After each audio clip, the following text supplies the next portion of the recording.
I did not realize that, Clark. I disagree, Clark.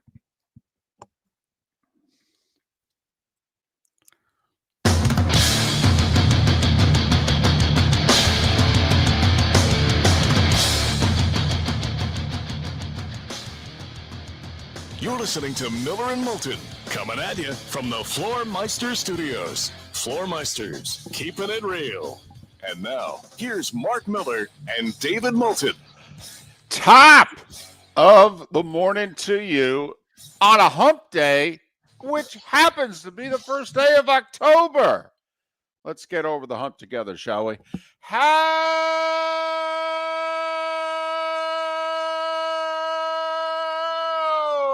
the heck are you, Miller and Moulton? MillerandMoulton.com, Miller_Moulton on X. Top of the morning to you, Mark. Morning, David. Good morning. How are you? Little playoff baseball yesterday. I was going to say, how are you, Mr. Scooble? How are you feeling today? Boy, they certainly make it interesting, don't they? I mean, Cleveland. Now the last two starts against Scooble, because one in the regular season, they can't get the ball basically out of the infield against him, and yet the pressure they put on Detroit and running bases and doing things. Holy Toledo and a safety squeeze the winner. That's playoff baseball, David. A little small ball in the eighth. That's right, baby. That's right. Some games it's long ball. Some games it's small ball. With Detroit and Cleveland, you could all but bet it's going to be small ball. But road teams went 2-2 yesterday. Home field advantage, not really a thing in baseball. It's more starting pitching, but for what it's worth, home and road teams each went 2-2 yesterday. I don't know. Good sign. I don't know how many people watched, but got a good omen for the Dodgers, right? Ohtani leading off for them, homers, first batter of the postseason. I mean, you got to look around and think, well, is that an omen? All right. Is this how it's going to go? Just a shot, too. I mean, that was good. 103 mile an hour pitch that he just ripped. I mean, that's modern day baseball right there. How hard can I throw it? How far can you hit it?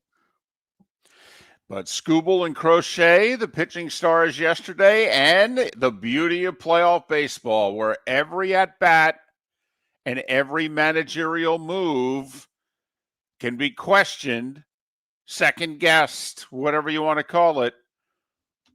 Aaron Boone taking out Max Fried when he's got a shutout, 1 out into the 7th. Well, he worked hard and 102 pitches and, base runners every inning. Dude, it's 1-0. You haven't had a hit off Crochet since the first. You need to manage this game like you're not scoring anymore. Why are you taking out your best starting pitcher? I don't care how many pitches he's thrown. They're not doing anything against him. Funny, David, because I thought the same thing. And you and I both know that I've got a good friend who's a diehard Yankee fan. Diehard. And he knows sports as well as anybody I know. All sports. He could do this. He could sit down any day and do this without a problem and talk any sport. And so I text him, you okay with them pulling him? And he's like, 102. Yeah. But he did say, I wouldn't have gone, as it happened, he goes, I'd have gone with Devin Williams, not Weaver. I mean, that was before they put him in. Wow. And then all of a sudden, the Red Sox take advantage of the Yankees bullpen. Right. All I know is that one manager had his ace, and he took him out at 102 pitches because, well, that's usually when we take him out. How And many did the other guy throw, David? 117. You know why? Because it's the playoffs. He's not pitching potentially again until March. Okay? Maybe April. That's why you empty the tank. And hey, the other side of it is one, obviously, you have to get to the next round. I mean, that's the most important thing. We all get that. But David, if you win and you throw Crochet 117 pitches, hey, maybe you give him an extra day in the next series. And maybe he can't pitch, 1 and 5. But it's 7 games in the next series. Well, it's 5. No, it's 5. I'm sorry, it's 5. But so you still, might not get him for game 5. You might only get him for game 2 now if it sets up. I don't know. Right. But you got to get to the 5-game series. Thank you. You got to get to Toronto. Right. Otherwise, the next time you're playing the Jays is in Tampa or Dunedin in March. I'm sorry. I mean, at least, I get it. He's working hard. And, you go batter by batter. He gets the first guy out in the 7th on 3 pitches. Okay, he's got a 1-0 lead. Don't you let him face the next hitter, who, by the way, was not a power threat. Okay, but I mean, don't you at least have to let somebody get on base before you take him out? He's your best pitcher, not, starting pitcher. He's your best pitcher. And by the way, you're paying him like $27 million a year. Keep the damn ball. I'm not taking the ball from you. Come on. I don't get it. Kicking field goals, punting, leaving starters in. This is not crazy talk. This is how the game has been played forever. It's your ace. Who takes their ace out of a game with nobody on base in the middle of an inning? I don't care if he's thrown 140 pitches. Gotta be kidding me. Hey, the Tiger fan in me, and I mean, the Tigers got it done. I don't know if I'd have taken Skubal out. And I'm not, as it's happening, I'm in a group text, and my buddy is beside himself that he's coming out of the game. And in like the 6th inning, he sent the text going, AJ Hinch better sit his ass on the bench and go nowhere near that mound for the rest of the night. To your point, it's your ace. What in this 3-game wild card series, what is the most important thing? Game 1. It's everything. It's your best pitcher. What are we doing? This is, I don't care. I don't care what the general managers told you. I don't care whatever data you have. Unless the ace looks into the dugout and points at you like, come get me, he ain't coming out of the damn game with nobody on base. If the go-ahead runs at the plate and you're worried about him, that's a different thing. But come on. What are we doing? Could you imagine Maddox, Smoltz, Glavine, 1 or 2 outs in an inning, nobody on, they're nursing a 1-run lead, and Bobby Cox coming out and saying, "Now I'm going to take you out for Mark Wohlers." Maddox would look at him like, have you lost your mind? All the aces in the history of the game. I mean, listen, the Pirates likely will never be in a playoff situation. But could you imagine being the manager of the Pirates and having 1 out in the 7th inning of a 1-0 game that you're winning and taking the ball from Skeens? Unless he literally said, I'm done. I can't get anybody else out. Oh, okay. Thanks for your effort. I think your earlier point that, the Smoltz, the Glavins, the Jack Morrises, these old pitchers that if they're watching baseball still have to just be beside themselves as they watch, David. That's what I think. When you look at it, we do this thing for those of you that don't hear the final hour. Today was the day win. And one of the things that's always on there are the no-hitters and these of the great pitchers. And that's where my mind immediately goes, is the great aces of the game. What are they thinking during this? We're lucky enough to talk to a lot of people on this show. I'd love to talk to some of them during the playoffs. Listen, I get it. Okay, he's done with 6 innings, and he comes to the mat, and Boone goes, "Okay, how you doing?" He goes, "Oh, I'm nearing the end. How much more you got in you?" I don't know. So what do you say? We go batter by batter? It's your best pitcher. He's got the lead. They have not scored. Okay? I mean, he gets the first guy out in the inning on 3 pitches. Don't you think he faces then the second guy in the inning? Let's see what happens. I don't even mind them coming onto the mound right there. He just made a great play at first, had to run over. You want to buy him 30 seconds by making a mound visit? Right. I'm okay with that. All right, get him out. Just checking on you. Giving you a little time to catch your air. Let's go. I mean, the guy who was stepping into the box was not a power threat. He was 1 for 2 with a single. I mean, I don't get it. But the other side of it is the Cubs went to the pen, and their bullpen pitched beautifully. Yeah, 14 batters, 14 outs. Right. No, I get it. By the way, the Yankees bullpen has not been lights out this year. The Yankees bullpen has been your buddy, the Yankee fan. Okay. I mean, come on. He knows. I mean, it's funny. He said I would have gone to Devin Williams. And for the first 5 months of this season, that would have been one of the most asinine things a Yankee fan could say. But the last 3 weeks, he's been money. Okay, pitching like he's supposed to. Okay, great. But, I mean, his season ERA was 5.4. I mean, Blake Snell.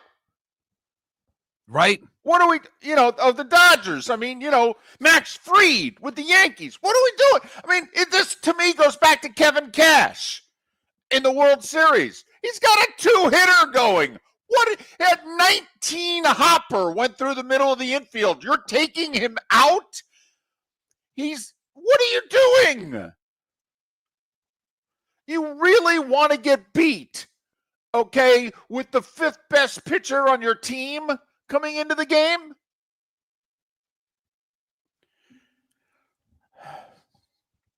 And I love it. This playoff baseball. I love it. Absolutely love it. And you get to watch it all over again. Yes. Today. Yes. Love it. And hell, 4 teams are facing elimination today. Just like that. Boom. Miller and Moulton. Our Shoeless Joe's weekly poll question of what games they're going to show is still up. You decide.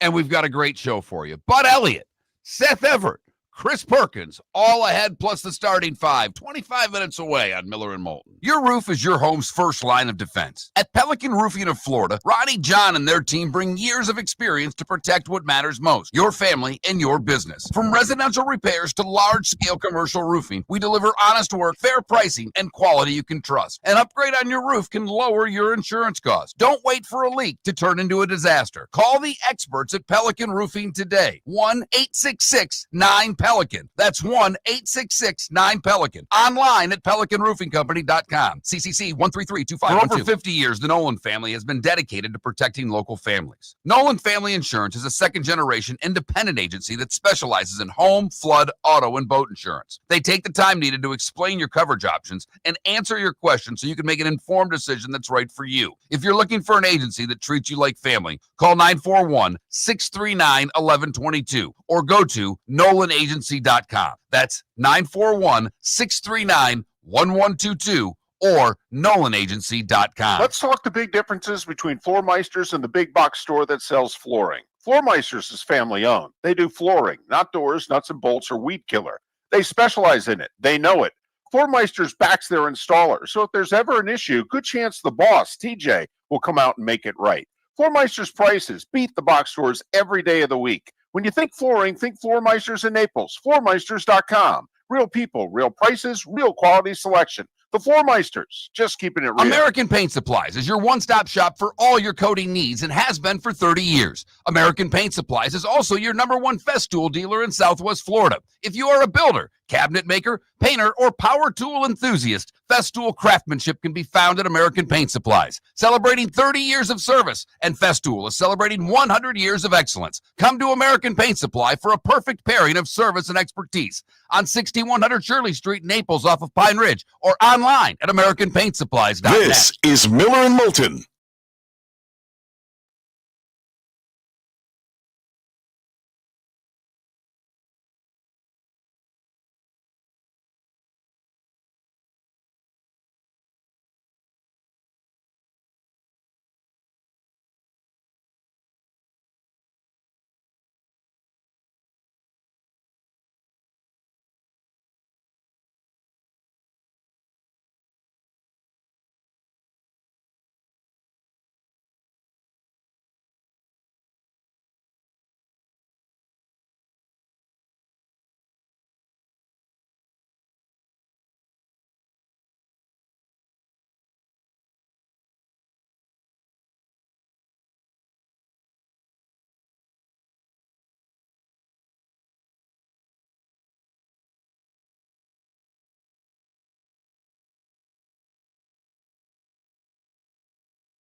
I got to monitor ESPN because they've not fixed this, so I don't know what's going on here. So I'm trying to bail out Chris at the moment, and he's not answering his phone. So I got to monitor, so I can't really talk during the breaks.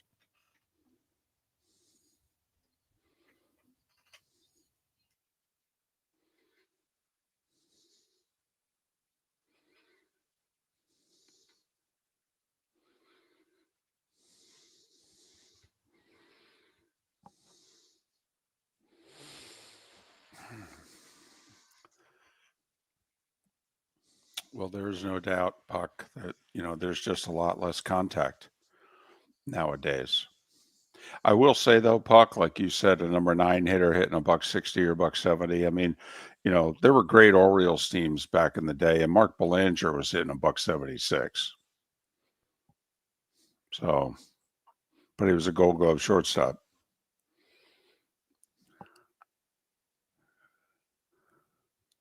I know what you're saying.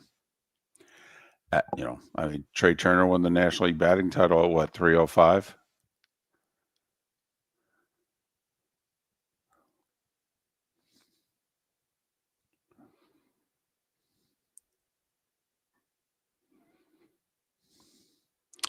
Well, also sometimes, Puck, certain pitchers have certain like designated catchers, like Javi Lopez never caught Maddox, Eddie Perez did.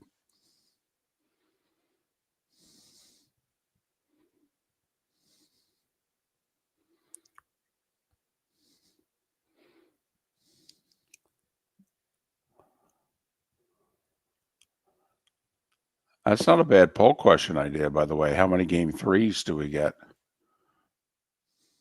But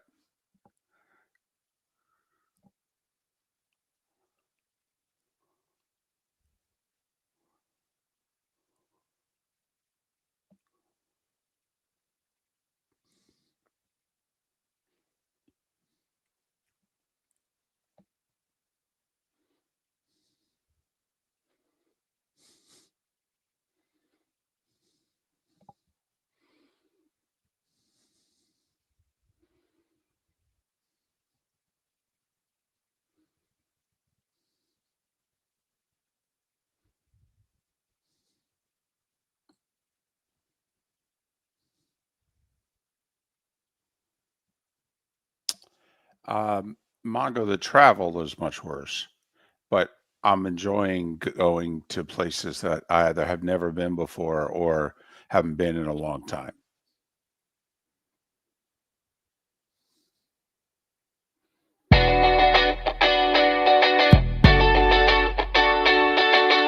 You're listening to Miller and Moulton. And now, here's Mark Miller and David Moulton. 21 minutes past the hour. Thanks for waking up with us. Miller and Moulton, millerandmoulton.com. Miller_Moulton on X. Playoff baseball got underway yesterday. It is now officially playoff baseball because it's October. Yeah. Do you know the NHL season next year is beginning in September? Wow. Because they're adding 2 regular season games. There's going to be 84 beginning next year. And I think it's like September 28th next year is when the hockey season's going to get underway. That seems a little early, David. Really does, Mark. And you and I are puckheads, and we don't even know if we'll be ready. But okay, guys. All right. I mean, I think I'll be ready next week. I think. All right. I don't even know if I'll be ready next week. Yeah. I really don't. Oh. Too early for me. I mean, I'll watch the Panthers' first game because, well, I mean, let's be honest. It's at 5:00. That's true. It does fit the whole Miller, time frame. I mean, It really does. He loves his Big East basketball at 6:30 Eastern on FS1. You can only imagine how he feels about the defending Stanley Cup champions hoisting the banner during the early bird specials. Still embarrassing that the Florida Panthers are having to play at 5:00. Awful. They're the defending champs, for crying out loud. Are you Two-time kidding defending me? champs. Right. It's awful. Yeah, it's absolutely awful. It's 3 a finals disgrace. in a row. Yeah. I mean, who cares? I mean, what's it? Rangers, Penguins, or some crap like that? Right. The Penguins, who, by the way, are picked by some to have the first pick. Right. Picked is the worst team, worst roster in the league, but Sidney Crosby still plays for him, so let's put him in prime time. We've never seen that before. No, we've never seen the Rangers. And by the way, I'm a diehard Rangers fan. Diehard Rangers fan. You don't want to know how much money I paid to go to Game 6 of the Eastern Conference Finals 2 years ago at Sunrise. Okay? Diehard Rangers fan. And I think it's obscene that the Penguins and the Rangers get prime time next week and the Panthers have to play, in and around the early bird specials. I mean, come on. Some of Fantasy hockey draft on Thursday for me, David. Wow. Finished in debt. Come on, I don't pay attention to that league anymore the way I once did. I pay attention a little bit to my team. I pay more attention to the 2 Florida teams than I do my team, but I don't pay attention to the league. Your son helping you with this? Hell yes, he's my partner in the game. Okay. All right. He's responsible for the whole damn thing. Well, I just know there's bad blood between the 2 of you in the fantasy football draft because you rely on Dr. Roto for your information and your son doesn't get it. Okay. So, I know there was bad blood there. I didn't know if that followed over into hockey. No. No bad blood, just bad bunny, David. Look at you. Look at you bringing it early today. Miller and Moulton, millerandmoulton.com, Miller_Moulton on X. Listen, I'm not bringing up the league per se, but imagine one of the 3 best players in any league. NFL, baseball, NBA, NHL. I don't know, one of the 3 best golfers. Imagine Scotty Scheffler sitting down with a prepared statement and lighting on fire the commissioner of the PGA Tour. Phil did that, but he left the league. So, right. Phil did it. He did. He won, but he did it. He did. He was doing it for 2 years, but he never did it at one entire sitting. He was doing it in bits and pieces for a couple years and what have you. But yes, then he left and he did it. But like it was when Phil excoriated Tom Watson in front of Tom Watson at the Ryder Cup. Okay. I mean, the only thing missing yesterday, and if you don't know what I'm talking about, there's a star player in the WNBA. Okay. Nafisa Collier. She's with Minnesota. They just got eliminated. Okay. And she sat down, end of the year interview with the media. And she said, listen, first thing I got to do, I got to congratulate Phoenix for beating us. They were great, blah, blah, blah. Secondly, and she reads a prepared statement. She eviscerated every part of the league. And I've never heard anything quite like it. I'm glad, like, if you've listened to me, I don't care about that league. But boy, oh boy, woo, onions, I'll say, because she went scorched earth on everyone in charge, especially the commissioner. By name, with specific conversations and examples that she's had with her over the course of the last 2 years. Are you okay with that part of it? That is the one thing that people have had arguments about. Skip the league for a second, everyone, okay? Because I know a lot of you don't give a damn about the WNBA. But she did take private conversations and made them public. Are you okay with that, David? I am, for this reason, okay? There's a difference. Like, obviously, I'm fortunate enough to be in a circle of famous people, okay? It's one thing when David is having a conversation with Gary, if David is having a conversation with Joe or Troy. It's another thing when I'm clearly David Moulton worker talking to Gary Danielson, Joe Buck, Troy Aikman, all right, lead announcer. Those conversations don't get shared. Okay? I don't believe. I don't. There's work, and then there's when Nafisa Collier was talking to the commissioner of the WNBA over the last 2 years, it was never, okay, Nafisa talking to Kathy. It was always player talking to commissioner. Okay. So, I mean, think about it. They have issues in that league. Collier's, who's part of the leadership. I think she's the vice president of the players union. So she is obviously not just a star player. Right. She is in a prominent position within the union in the league. Right. And they're about to go to try to get a new CBA. Oh, by the way. Yeah. They're actually about to have a lockout that could be every bit as big as the baseball one we're going to have in 14 months. Okay. But every conversation they had was player to commissioner, in my opinion, that it was never Nafisa shooting the bull with Kathy. Okay. And think about this. Nafisa's being asked by the media. Okay. Hey, have you talked to the league about what's she supposed to say? Yeah, I went to the commissioner personally. Okay. Now, also, she said in the statement, I kept these conversations private for 2 years. I did everything I could to not have to sit here and excoriate the league. I've run out of patience. We have the worst leadership in the world. There you go. That's the line. That's the line. And she had specific quotes. Caitlin Clark should be thankful that she has this league as her platform.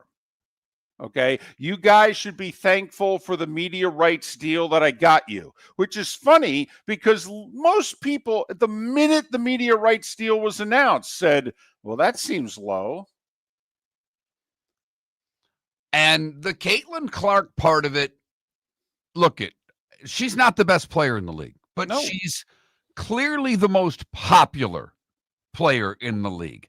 And for the commissioner of the WNBA to say she should be thankful for getting the money off the court she does because of this league is a load of crap. Well, considering Caitlin Clark got that money because of what she did at Iowa. Right. And the eyeballs that were on her in Iowa. The WNBA should be thankful that Caitlin Clark didn't go play in the 3-on-3 league and all of the other offers she had, and has remained loyal to the WNBA. I would love for this to be a dispute at a higher league in sport, because this is all anybody would be talking about for weeks. Let's talk the big differences between Floormeisters and the big box store that sells flooring. Floormeisters is family owned. They do flooring, not doors, nuts and bolts, or weed killer. They specialize in it. They know it. Floormeisters backs their installer, so if there's ever an issue, good chance the boss, TJ, will come out and make it right. Floormeister's prices beat the box stores every day of the week. When you think flooring, think Floormeisters in Naples. Floormeisters.com. Real people, real prices, real quality selection. The Floormeisters, just keeping it real. American Paint Supplies is your one-stop shop for all your coating needs and has been for 30 years. American Paint Supplies is also your #1 Festool dealer in Southwest Florida. If you are a builder, cabinet maker, painter, or power tool enthusiast, Festool craftsmanship can be found at American Paint Supplies. Celebrating 30 years of service, and Festool is celebrating 100 years of excellence. Come to American Paint Supply for a perfect pairing of service and expertise on 6100 Shirley Street, Naples, off of Pine Ridge, or online at AmericanPaintSupplies.net. When Glass Doctor replaces your windshield, we don't just send you on your way, we send you off protected. Your local Glass Doctor includes the industry's only 12-month windshield protection plan at no extra cost. That means unlimited chip repairs and even a one-time replacement if needed. High-quality service backed by real peace of mind, right here in your neighborhood. Glass Doctor, Glass Doctor. Call the Glass Doctor, we fix your pains. Oh, yeah. Exclusions apply. See your local Glass Doctor for details. Mark Miller for Sleep Treatment Direct. They are helping me with sleep apnea. And by helping me, I mean curing me. No more CPAP machine. No more snoring. No more tossing. No more waking up exhausted. Their expert team got me the right treatment, fast and hassle-free. If you want to feel energized and get rid of your snoring, call Sleep Treatment Direct today. 444-1741. That's 239-444-1741. Sleep Treatment Direct. Sleep safe and This sound. is Miller and Moulton.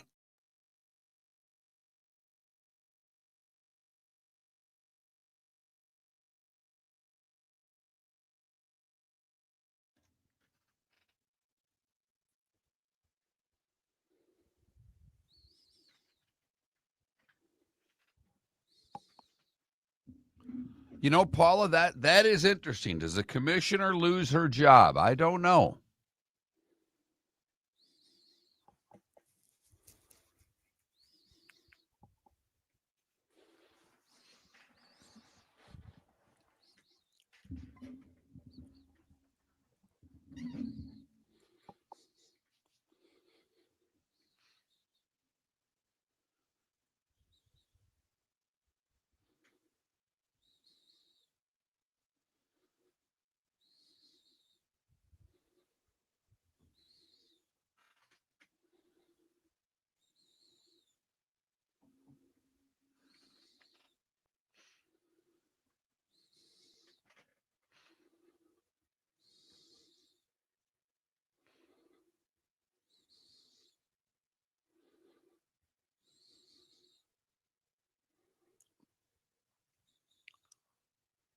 Now, I will say I have watched the play and I've seen the comments from like the NBA Referees Association or whatever. Play she got hurt on wasn't a foul.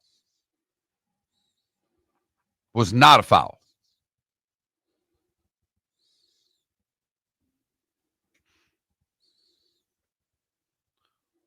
But by all accounts, that league has gotten pretty rough, and I don't watch it, so I'm the wrong guy to ask. But the people I'm read it. I mean, the league's gotten more and more physical, and there are many of the players that don't want that.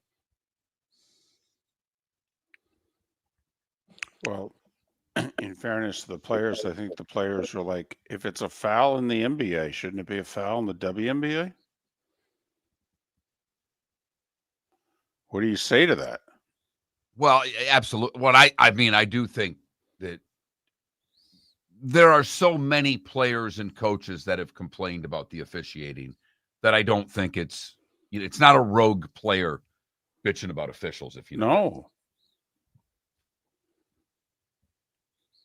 I mean, Caitlin Clark complains every game.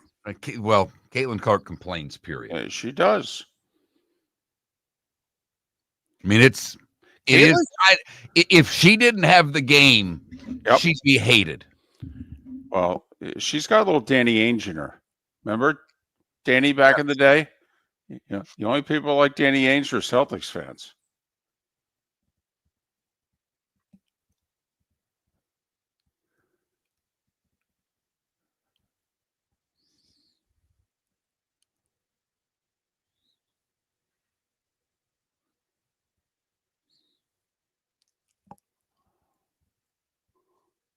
Well, they're not owners, Paul. I mean, they may, Paula, they may, I don't know, own a small percentage, but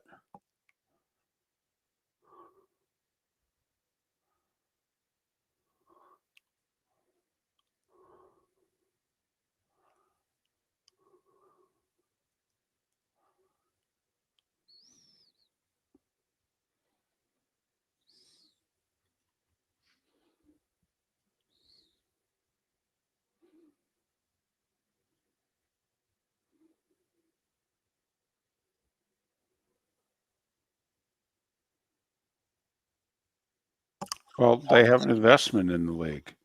I mean, they're one of the, going forward, they're one of the two big media partners.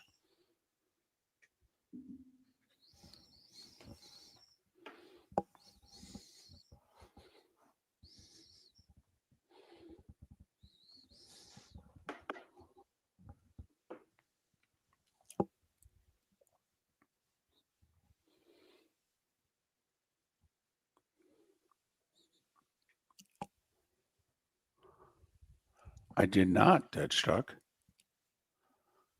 There was one that did that for like 4 or 5 years earlier, late last decade into this decade, and the pandemic helped kill it.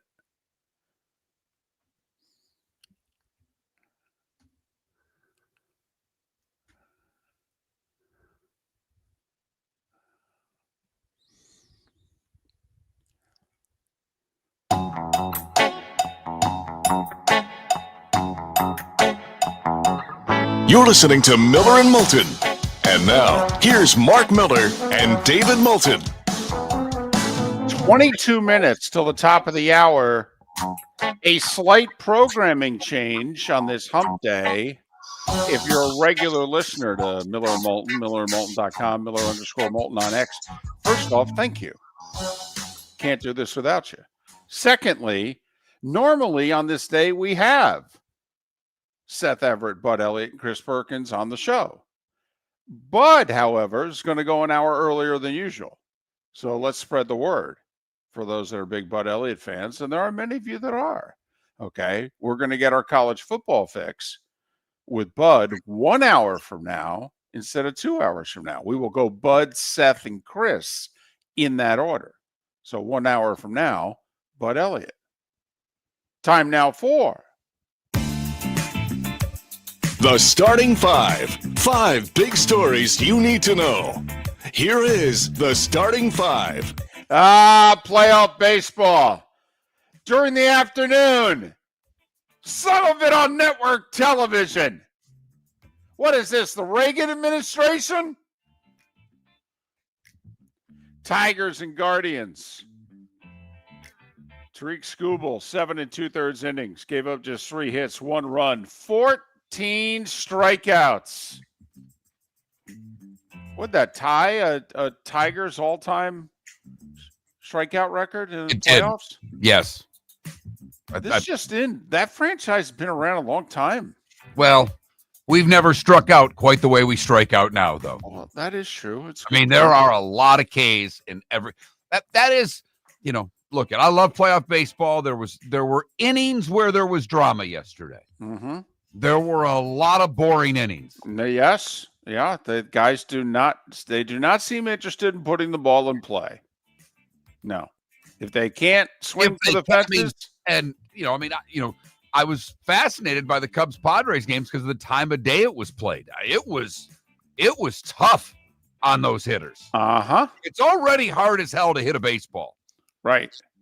Then you put it at the time of day that the Cubs Padres was, and they couldn't see the ball. I mean, the announcers, and I'm listening to that. I had a lot of drive to do yesterday, and I'm listening to the Cubs announcers, and they weren't critical of any. They were just like, I don't know if they can see it. When they start spinning it, I don't know if they can see it.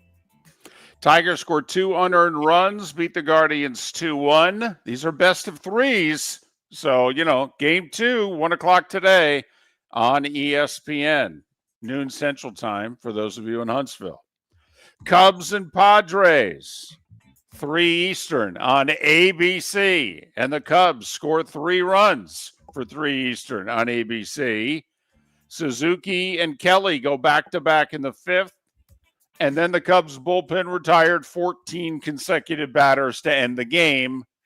Cubs 3-1 over the Padres. By the way, I think big difference.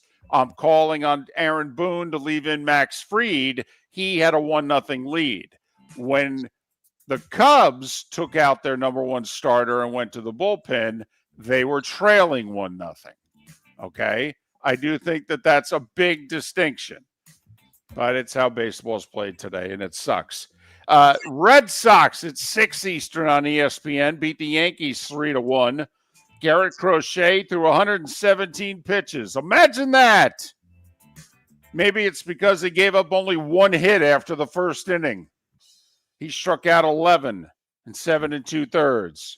Aroldis Chapman gave up 3 hits in the 9th and then got the last 3 guys out to get out of a bases-loaded, nobody-out jam and preserve the 3-1 win.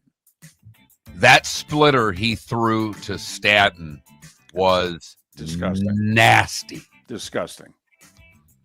And I'm thinking, David Sampson, obviously you had to bail yesterday for a flight, but David Sampson was on the show, and he loves Stanton. He knows him. They're friends.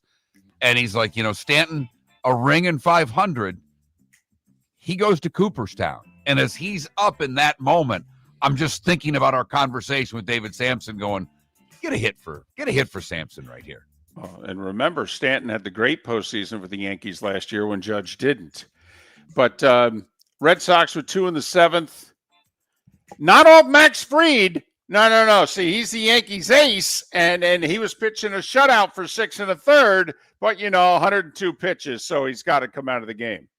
What is this, a resolution passed by Congress? What are we talking about here? So Red Sox can eliminate the Yankees 6 o'clock tonight. Dodgers, Ohtani led off the game with a homer. He hit 2. But Teoscar Hernandez said, hey, don't forget about me. And he hit 2. Dodgers bomb Hunter Green and the Reds. And Hunter Green throws like 103 miles an hour. And the Dodgers tattooed him. 10-5 Dodgers. Game 2's later today and tonight. The Angels decided not to bring back manager Ron Washington. Washington had health problems in mid-June. He had to have a quadruple bypass. The Angels were only slightly below 500 with Ron Washington, but they decided to move on from him. This will be like their 6th manager in 9 years. The Rays sale was made official yesterday. Official. It's it. Patrick Zalupski is the front person. Jacksonville-based Dream Finders Homes, Patrick Zalupski. He's the CEO. 8 other men are part of the ownership group. Stu Sternberg owned the Rays for 20 years. They won the AL East 4 times, went to the World Series twice, but never got a new stadium. And Zalupski and the Rays, in a statement yesterday, said the search for a new home is on. Bring it. NFL. Dolphins cut former 2nd-round pick defensive back Cam Smith. Oof. With their secondary and you're getting cut, yikes, how bad are you? Not only that, you were a 2nd-round pick just 2 years ago. Wow. You must stink. Tyreek Hill had his surgery yesterday. By the way, they said they repaired everything. So they did the dislocated knee and the ACL all at the same time. His agent, Drew Rosenhaus, said he does not need any additional surgery. He'll be back opening day next year. We'll see. The one thing we can count on is it won't be in Miami. Dolphins signed wide receiver Cedric Wilson off the Saints practice squad to replace Tyreek. Wilson spent the 22 and 23 seasons with the Dolphins. Raiders lost left tackle Colton Miller. He was placed on the injured list. He's got a high ankle sprain, and he also has a hairline fracture in his lower leg. Yeah, that'll cost you some time. The NHL season starts next week, but big news yesterday. There's a new highest paid player in the league. And I'm sure you can guess who it is. It's Edmonton Oilers center. Oh, no, wait. No. It's Minnesota Wild Kirill Kaprizov. Don't get me wrong. He's a really good player. He's a great player. He is. But $14 million was the top of the salary scale until yesterday. And that was Draisaitl of the Edmonton Oilers. This Kaprizov guy just signed an 8-year deal. The average salary, $17 million a year. For the record, word was out last week that he was going to sign the biggest contract. He didn't, and ended up getting a little more money. Right. They offered him $15 a year, and he couldn't play in Minnesota for that.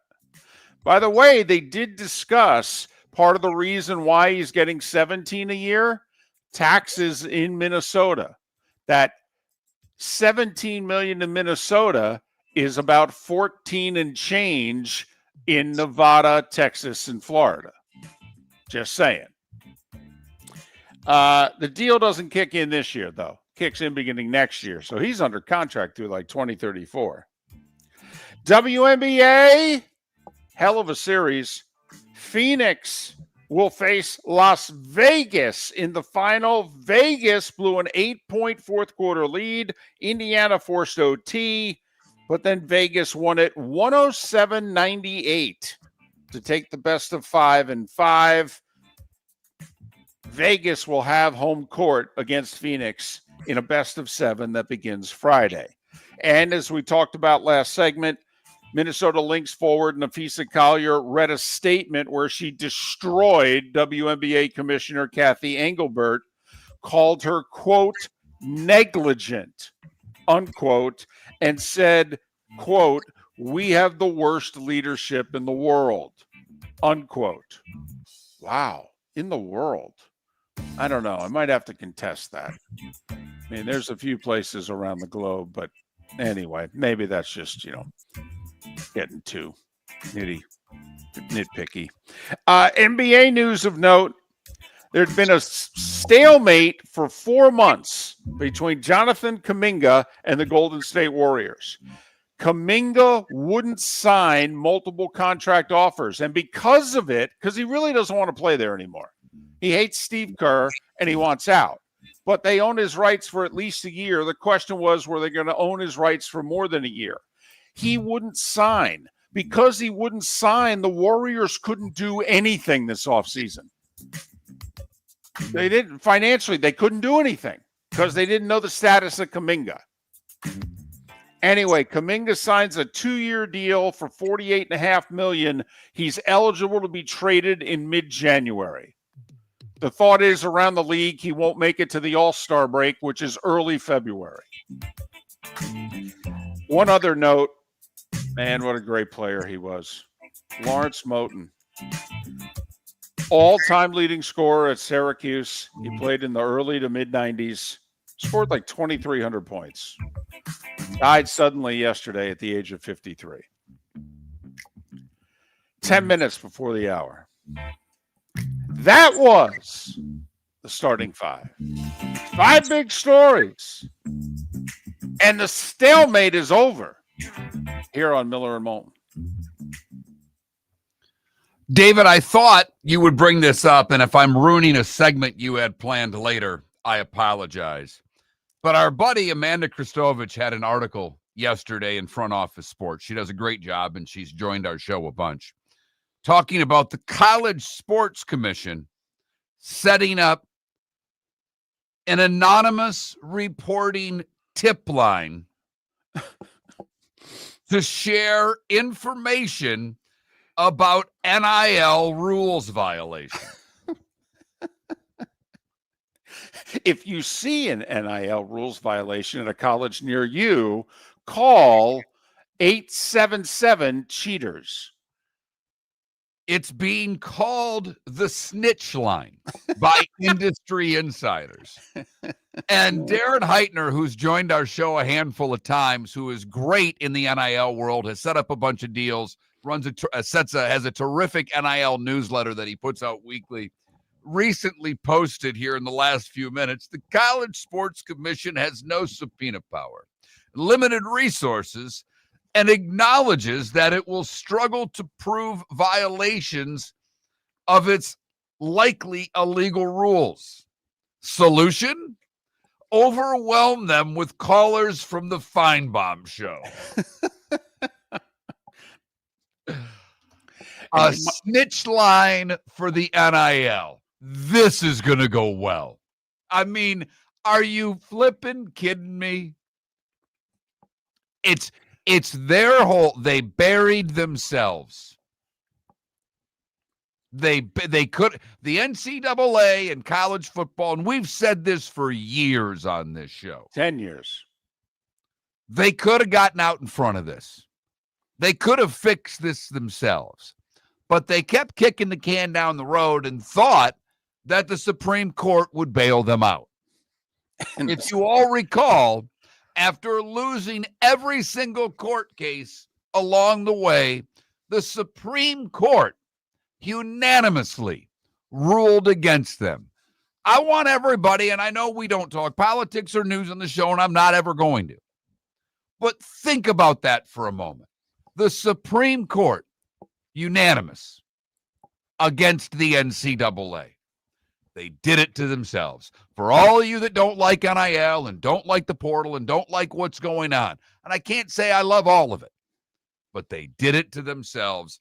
And now the College Sports Commission has an anonymous tip line.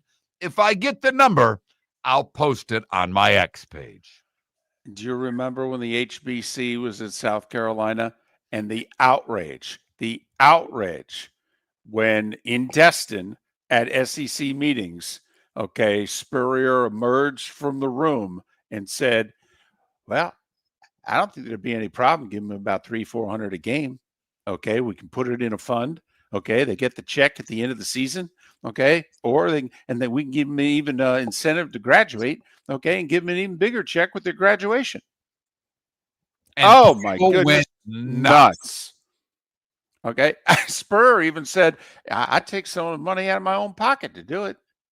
I mean, I think they've earned it. Damn right.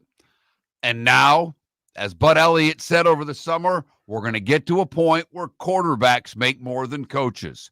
It's not that far away. Miller and Moulton, the aforementioned Bud Elliott, will join us in 40 minutes time right here.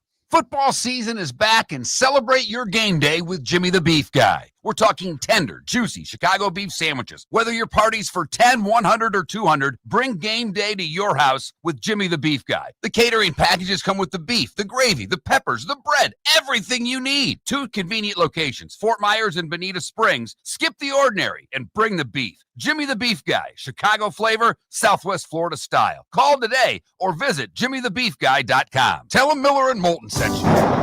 Got a cracked window or foggy glass? Don't wait for the next storm to make it worse. Your local Glass Doctor Home and Business is just down the road and ready to help. From leaky frames to shattered panes, we've got the tools and the know-how to get your home or business storm ready. With flexible scheduling and our done right promise, you'll be in good hands. So before or after the weather hits, call your neighbors at Glass Doctor. Glass Doctor, Glass Doctor. Call the Glass Doctor. We fix your pains. Oh, yeah. Let's talk the big differences between Floormeisters and the big box store that sells flooring. Floormeisters is family owned. They do flooring, not doors, nuts and bolts, or weed killer. They specialize in it. They know it. Floormeisters backs their installer, so if there's ever an issue, good chance the boss, TJ, will come out and make it right. Floormeisters prices beat the box stores every day of the week. When you think flooring, think Floormeisters in Naples. Floormeisters.com. Real people, real prices, real quality selection. The Floormeisters, just keeping it real. Your roof is your home's first line of defense. At Pelican Roofing of Florida, Ronnie, John, and their team bring years of experience to protect what matters most, your family and your business. From residential repairs to large-scale commercial roofing, we deliver honest work, fair pricing, and quality you can trust. An upgrade on your roof can lower your insurance costs. Don't wait for a leak to turn into a disaster. Call the experts at Pelican Roofing today. 1-866-9-PELICAN. That's 1-866-9-PELICAN. Online at PelicanRoofingCompany.com. CCC 1332512. The Cape Coral Police Department is growing, and they want you to be a part of it. They're hiring new officers. Starting pay is between $74,000 and $90,000, depending on your experience. And with a $10,000 hiring bonus, you could be making $100,000. Enjoy paid holidays, off-duty details, plenty of OT opportunities. They're also hiring dispatchers and professional staff. So go to CapeCops.com. CapeCops.com. Be brave, be best, be Cape. American Paint Supplies is your one-stop shop for all your coating needs and has been for 30 years. American Paint Supplies is also your #1 Festool dealer in Southwest Florida. If you are a builder, cabinet maker, painter, or power tool enthusiast, Festool craftsmanship can be found at American Paint Supplies. Celebrating 30 years of service, and Festool is celebrating 100 years of excellence. Come to American Paint Supply for a perfect pairing of service and expertise on 6100 Shirley Street, Naples, off of Pine Ridge, or online at AmericanPaintSupplies.com. This is Miller and Moulton.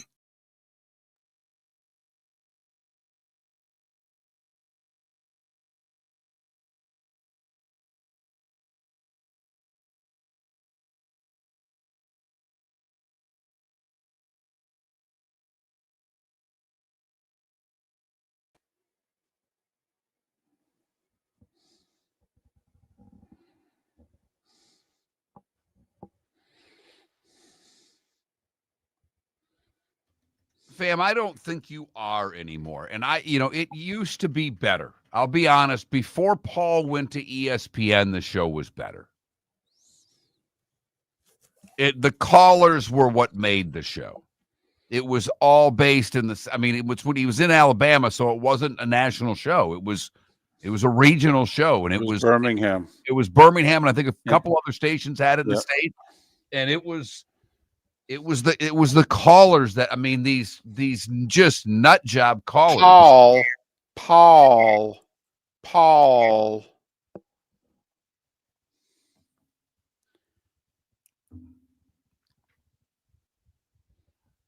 Plus, Alabama wasn't a dynasty for most of his show before then. They had the one natty in 92, and they had 2 or 3 other really good teams. But, Alabama was struggling.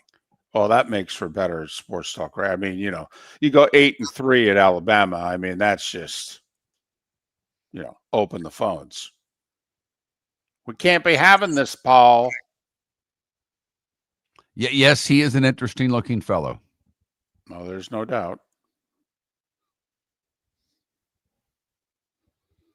He's going to be your next senator of Alabama. By a landslide. Uh-huh.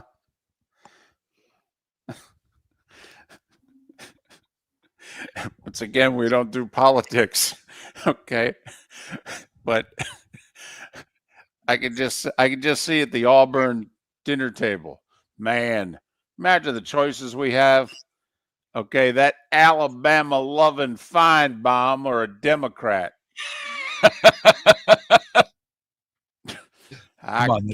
That's just funny. I guess we got to vote for Paul. I'm going to have to vote for that blankety blank Feinbaum. And by the way, they said the same thing at the Alabama dinner table about their current senator. Exactly. So you believe our choices are that F in Tuberville or a Democrat? Well, he did beat us a bunch of times. So I guess there must be something good about him. Guess I'll vote for Tuberville. I hope the folks in Huntsville can laugh at that. Come on now. It's commercial break. I don't know how many Huntsville folks have joined us. I know. Come on. Come on now. You're either Bama or Auburn. Either way, that's funny. Paul.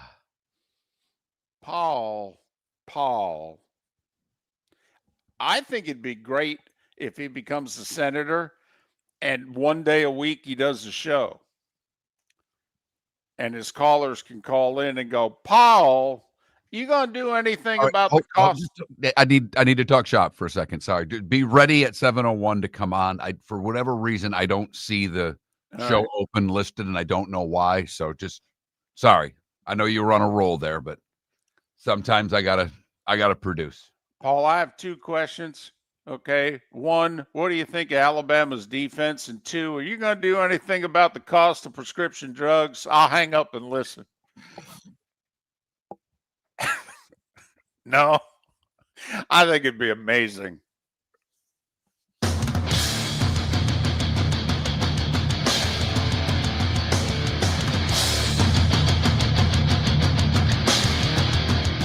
You're listening to Miller and Moulton, coming at you from the Floor Meister Studios. Floor Meisters, keeping it real. And now, here's Mark Miller and David Moulton. It's hour 2 of Miller and Moulton. Thanks so much for being with us throughout the state of Florida and in Huntsville. Top of the morning to you. How the heck are you? Miller and Moulton, millerandmoulton.com, Miller_Moulton on X. For those of you in Huntsville, since you only take our first 2 hours, you have to go to the website or download a podcast of Bud Elliott normally, but not today. Bud's going to join us in about 35 minutes. So you'll be able to hear Bud Elliott talk a lot of good college football. The Pelican Roofing of Florida text line is open. Pelican Roofing of Florida, commercial, residential, statewide.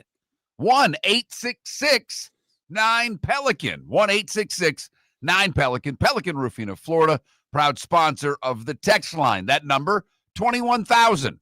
The keyword is Miller. If you've never texted the show before, Huntsville would love to hear from you. Would love some Huntsville text today. Would love a text from anyone. Text line is always open at 21,000. The keyword is Miller if you've never texted the show before.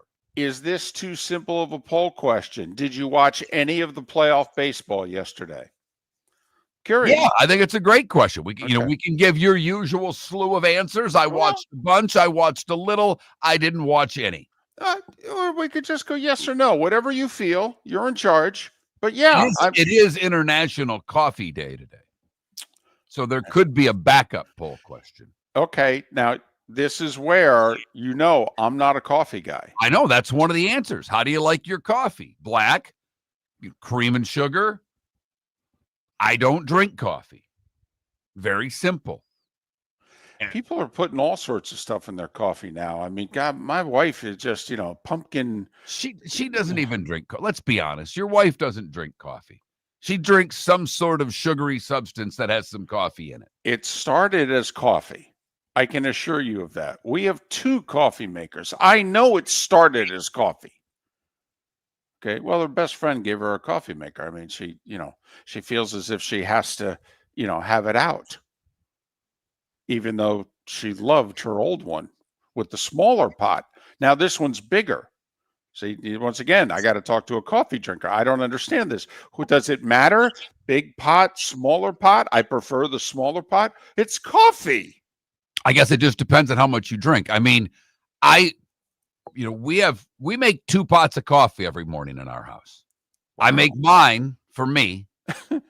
I'm a coffee snob. I use a French press. I find it to be the best way to have coffee. And I drink my coffee black. I am. I'm a food snob. I'm a coffee snob. It is what it is. And my wife doesn't like the French press because at the bottom of your cup, you get a few grounds. There's just no way to avoid it. So she doesn't like that. She uses the regular old coffee maker. Right. But we both have an equal amount every morning. We have a cup together in the morning before I leave, and then I bring this gigantic Yeti in that I down during the first 2 hours of the show. And I don't do coffee when I was allowed, okay, before I lost the one kidney, when I was allowed to drink, my dark colored soda, I would have about 147 ounces of, diet something. Right. I understand. And you miss it terribly. Terribly! My goodness. I didn't realize how much. Man, this sucks. Anyway. I know, Miller and especially when you're watching baseball, when you're watching a sporting event. I mean, because let's face it, David, water's boring. I know it's good for you. I know it's what you're supposed to drink. I get it. But well, and see, listen, we got these things and you could put flavors in them. Okay, have your lemon and your orange, and it's water. Stop it. so it's funny you say that because my wife drinks those flavored waters. She drinks I guess the cheaper ones. We don't get like the San Pellegrino, and there's a couple other ones that people like, but we get the LaCroix. And she's told me, well, you can just have that. Why? Just really. Why? It's bubbly water. What's the point? It's awful. Yeah. It's absolutely awful. I just, when I look at that as a choice, I think, how much do I really want to live? Okay. I mean, really. So if I drink this, I live longer. Is it worth it if I have to drink this regularly for a long period of time? Really? I don't know. I'll get back to you on that. Okay. And that's usually when I like to give out the phone number and go to the text line. Miller and Moulton on this hump day. We had playoff baseball yesterday, and we had the old managerial conundrum. Do you leave the pitcher in or do you take him out? And in Chicago, they took him out. Bullpen got the final 14 outs of the game without allowing a single base runner. In the Bronx, they took out their $27 million ace with a 1-0 lead. Well, he was nearing the end. Well, he wasn't at the end, right? He was nearing the end. Don't you leave him in until the, wait for it, end? Anyway, bullpen gave it up. Red Sox beat the Yankees. You know why? Because the Red Sox left their ace starter until, wait for it, the end. In fact, you could argue he still had something left in the tank, considering his final 117th pitch of the game was 100 miles an hour. Now, granted, the guy he's bringing in after him throws harder, but still. Do you think he's tiring? I don't know, Skip. Stuff still seems pretty good to me. What do you mean? Well, he hit triple digits on the radar gun. What inning are we in? 2 out in the 8th. I mean, well, and you know what was interesting too, Dave, yeah. as they take out Fried and the Red Sox rally and get a bunch of hits and take the lead, the announcers are talking about what's he going to do with Crochet because it's been a long inning. And I as an announcer, you've got to bring that up. I'm not at all, but I mean, they're wondering out loud. And I thought it was a great job by them to discuss that. That's the right there as this is going on. What's Boston going to do? Are they going to leave Crochet in the game where it's been a pretty long inning, a relief pitcher, a bunch of hits? So he's had to sit on the bench for a decent amount of time. Are they going to bring him in? And I'm talking to no one but myself at that point going, you damn well better bring him back in. He hasn't allowed a base runner since the first. What do you mean? No, literally. He had allowed one base runner since the first. Right. Volpe had a home run in the second, right? Yeah. I mean, are you serious? No, I'm sure it was a fascinating, interesting conversation. And then somebody jumped in and said, duh, he's our ace. All right, we're sending him back out on the hill. And I don't know why I didn't text you during it, but when he got to 117 pitches, I just thought you were sitting on your couch with your chest puffed out, wishing you had a Diet Pepsi, going, see? And who did they, by the way, they've had the starter in, and who did they then hand the ball to? Their closer. Who's done pretty well this year. Right. And by pretty well, he's been the best closer in baseball all year long. I actually wondered why they were taking him out. I'm serious. I'm like, well, He's left one base runner since the first. I mean, what are we talking about here? 117 pitches. Okay, what's wrong with 121? I mean, come on. I don't make me go old school here. Don't make me go Koufax pitched game 7 and 65 on 2 days rest and threw a 2-hitter. Okay, and Jim Cott came back on 3 days rest and in the same game had the audacity to throw a 5-hitter and lose 2-0. Go Lolich in 68. You can go on and totally. on. Don't make me go there. Gibson on 3 days rest, Lolich on 2. Don't make me go there. By the way, the Koufax 2-hitter, you could argue it's the greatest pitched game in the history of the sport. And you're going to go, well, come on, not a perfect game. He threw a 2-hitter. He threw nothing but fastballs after the second inning because he threw a curveball and he winced in pain. And the catcher came out to the mound. I think it was Johnny Roseboro. And Koufax goes, I can't throw a curve anymore. Why? It hurts too much. And Sandy goes, what am I going to do? And the catcher said, well, I guess we'll throw a fastball and see how long we can go. Yeah. Anyway. All right. Louis Tion on 3 days rest threw 154 pitches to beat the Reds in game 4. Okay. Come on. You want to play the game a certain way for 6 months? Fine. This is the playoffs. He pitches till he's exhausted or he's ineffective. That's how it works.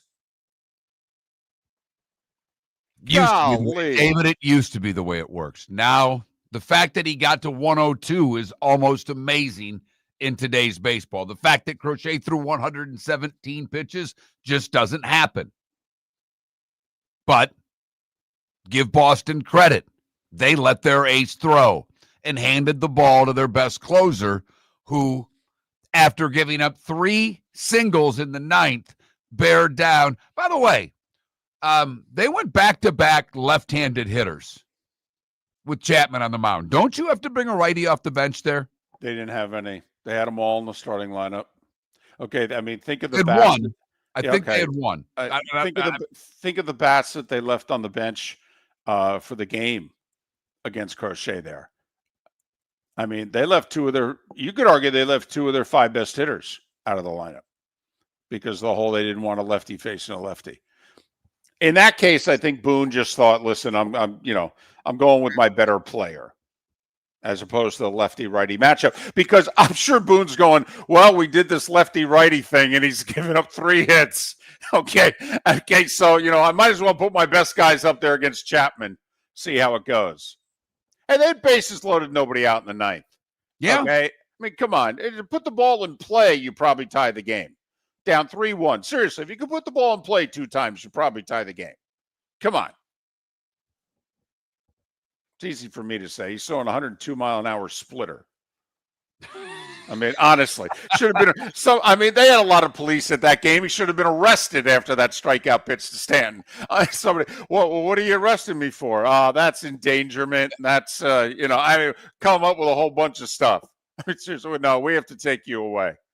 American Paint Supplies, celebrating 30 years in Naples, is proud to be the exclusive Farrow & Ball dealer in Southwest Florida. The best thing to come from the UK since the Beatles, Farrow & Ball has the colors and paints at American Paint Supplies. See why all the designers and painters choose Farrow & Ball. For 30 years, American Paint Supplies provides the perfect pairing of service and expertise on 6100 Shirley Street in Naples off of Pine Ridge, or online at AmericanPaintSupplies.net. American Paint Supplies is your one-stop shop for all your coating needs. Let's talk the big differences between Floor Meisters and the big box store that sells flooring. Floor Meisters is family-owned. They do flooring, not doors, nuts and bolts, or weed killer.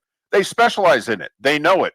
Floor Meisters backs their installer, so if there's ever an issue, good chance the boss, TJ, will come out and make it right. Floor Meisters prices beat the box stores every day of the week. When you think flooring, think Floor Meisters in Naples. FloorMeisters.com. Real people, real prices, real quality selection. The Floormeisters, just keeping it For real. over 50 years, the Nolan family has been dedicated to protecting local families. Nolan Family Insurance is a second-generation independent agency that specializes in home, flood, auto, and boat insurance. They take the time needed to explain your coverage options and answer your questions so you can make an informed decision that's right for you. If you're looking for an agency that treats you like family, call 941-639-1122 or go to nolanagency.com. That's 941-639-1122 or nolanagency.com. Think we only fix windows? Think again. Your local Glass Doctor Home and Business does so much more to upgrade your home. We custom build stunning shower and bath enclosures, install sleek glass doors and windows,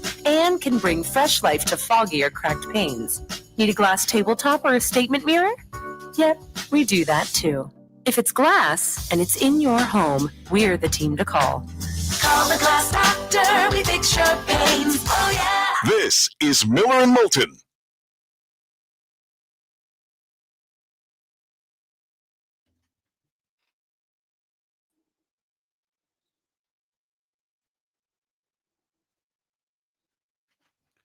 Sonny, I saw that he passed the other day, and I really don't. I don't know when he was done with the Wings, but I don't remember, Dave Strader and Mickey Redmond were the guys I first remember doing Wings games. I was in a weird spot, Sonny, where I lived. I didn't get cable until and when we got cable, it didn't have channel 50, which carried the Wings game. So I don't remember really getting into the Wings until about, they weren't good. They were making the playoffs and getting beat by Toronto every year. So early to mid 80s is when I started really watching the Wings.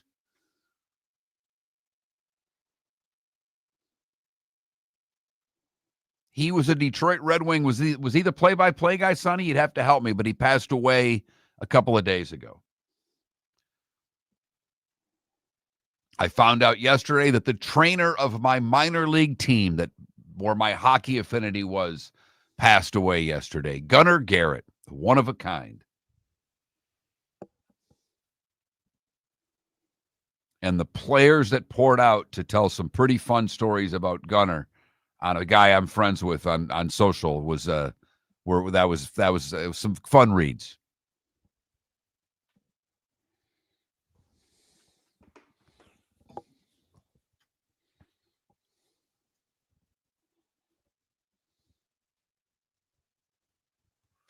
So he was a sideline guy, Sonny? That's what I mean.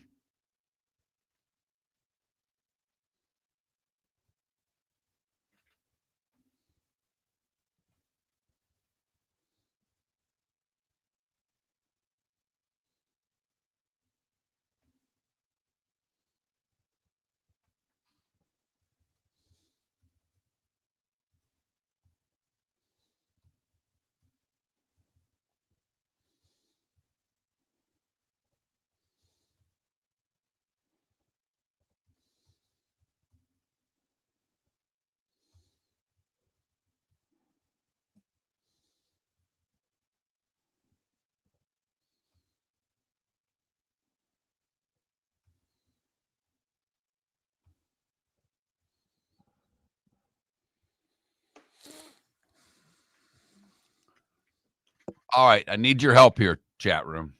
If I put the coffee question up, because I know some of you do cream and sugar, I would go black, cream, sugar. I don't like coffee for the Moultons of the world. Or do I go black, cream, sugar, cream and sugar, and just leave the Moultons of the world out? That's my question. I need a little help. I'm curious how many Moultons of the world there are. Right. That's kind of where I am. I think the I don't like coffee should be part of it. Could you go black, cream, or sugar, cream and sugar? Don't drink coffee. Oh, I like that, David. There you go. I guess I didn't need your help, chat room. I just needed David's help. Who knew? By the way, I can drink clear soda. Forget who was asking. With one kidney, the doctors advised you probably shouldn't overwork the other kidney. And so you're basically left with your Sprite 7-Up world? And I drink my sodas become ginger ale. Ooh, I do like a ginger ale. I'm going to tell you, David, I'm going to, even though it's not made in Michigan anymore, I know most people go Canada Dry. Give yourself a try of Verner's one time. Okay. It's a different tasting ginger ale. On the airplane, they serve Seagram's. Yes. But so Verner's ginger ale? Verner. All right. It's a Michigan thing, but all right. Well, I'm heading there in a couple of weeks. But you can get it anywhere now because it's part of the RC, whatever the RC group there. It's at it's at all the grocery stores. I was never a big Dew fan. Sorry, DC. I like Mellow Yellow more than Mountain Dew. That's why it's one of my favorite things about Moe's. They've got Mellow Yellow.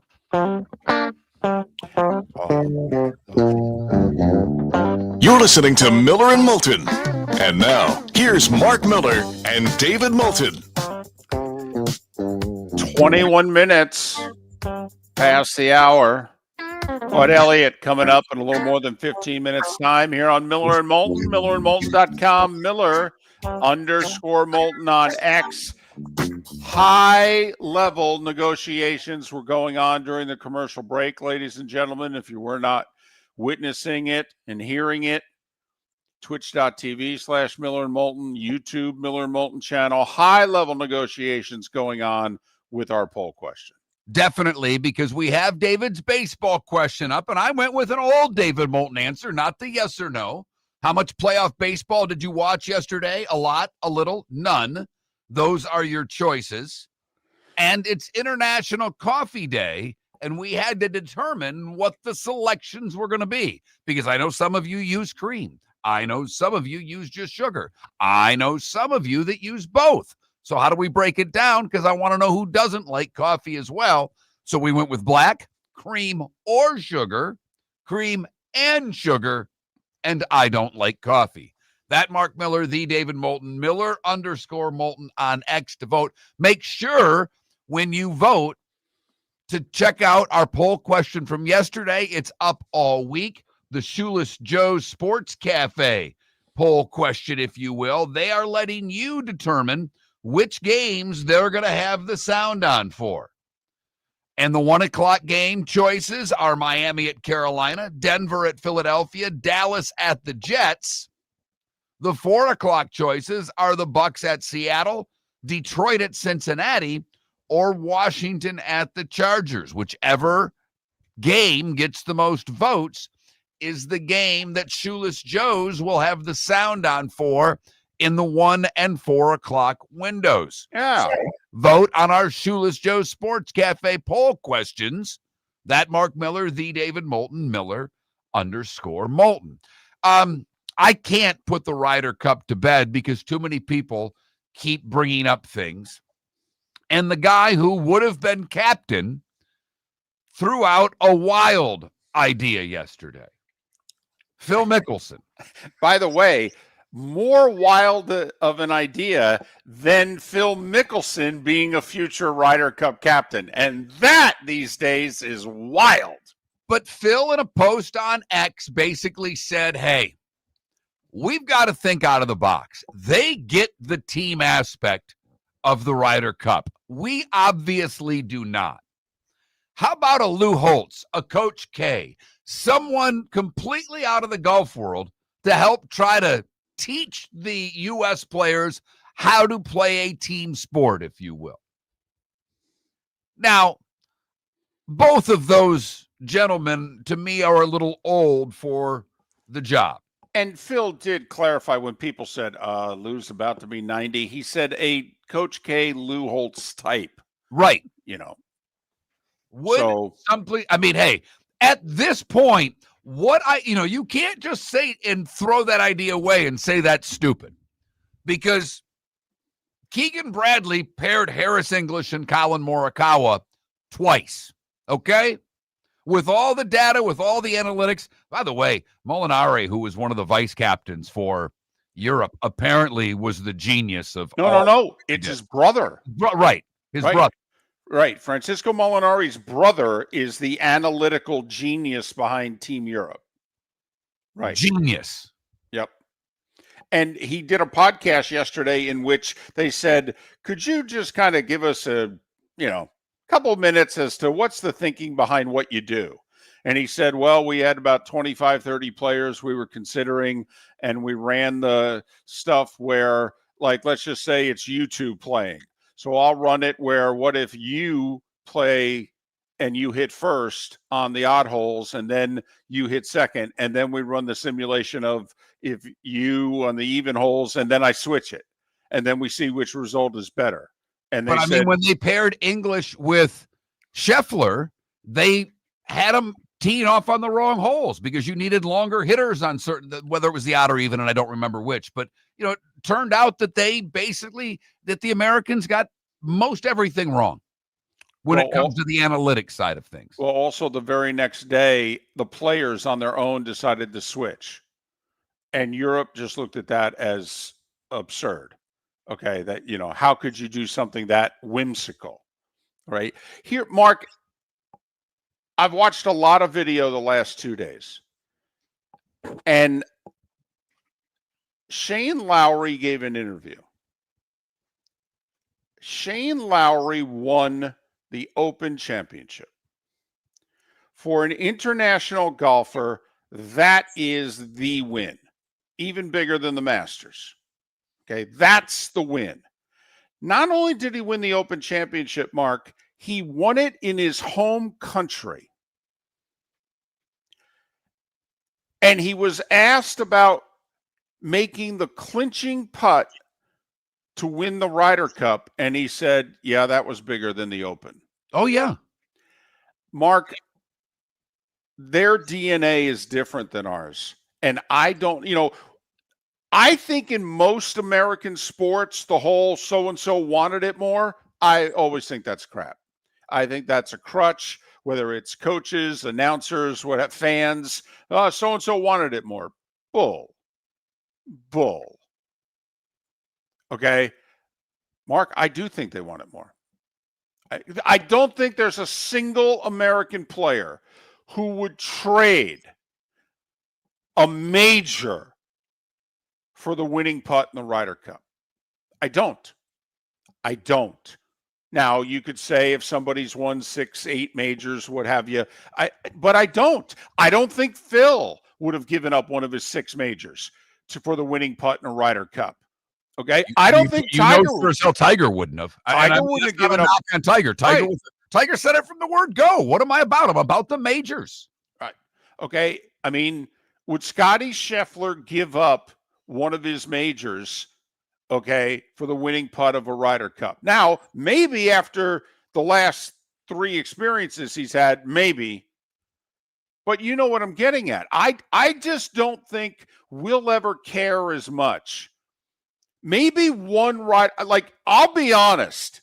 Okay? I think JT would, and I'm being serious when I say that. I think JT would. Of all the guys out there, I'm not a JT guy. So you think Justin Thomas would give up one of his 2 PGAs for the winning putt in a Ryder Cup? 100% I do. Okay. But I don't, but your point, I think, is accurate. I think you're right. I think out of the 12, he might be the only one. They asked Justin Rose, who apparently in the last 2 Ryder Cups has been the best putter. Justin Rose is we all know if you follow golf, Justin Rose is a great golfer, a Hall of Fame golfer. He's not a Hall of Fame putter, though. He's a good putter, but he's not a Hall of Fame putter. He's a great putter in the Ryder Cup. And when asked, why are you a great putter in the Ryder Cup? And he said, it's all about those guys in the Shield.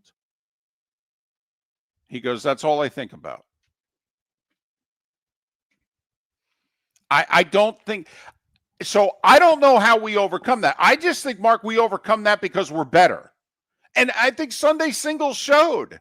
Okay. I mean, individually, by the way, when the analytics, do you know when the 11 matches were put on paper, all 11 U.S. golfers were favored? They put them in the computer. Every single U.S. golfer was favored over their European counterpart.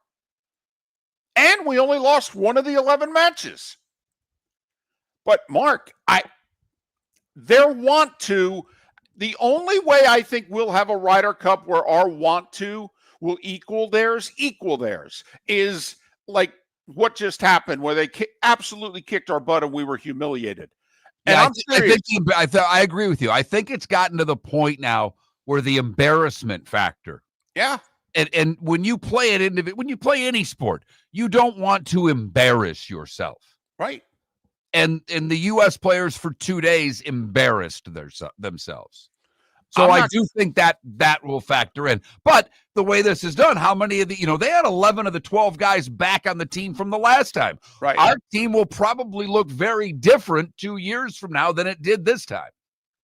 Listen, if I were the Ryder Cup captain in 2027, I would show nothing but video of Europe partying and their chants and everything that they're saying about us.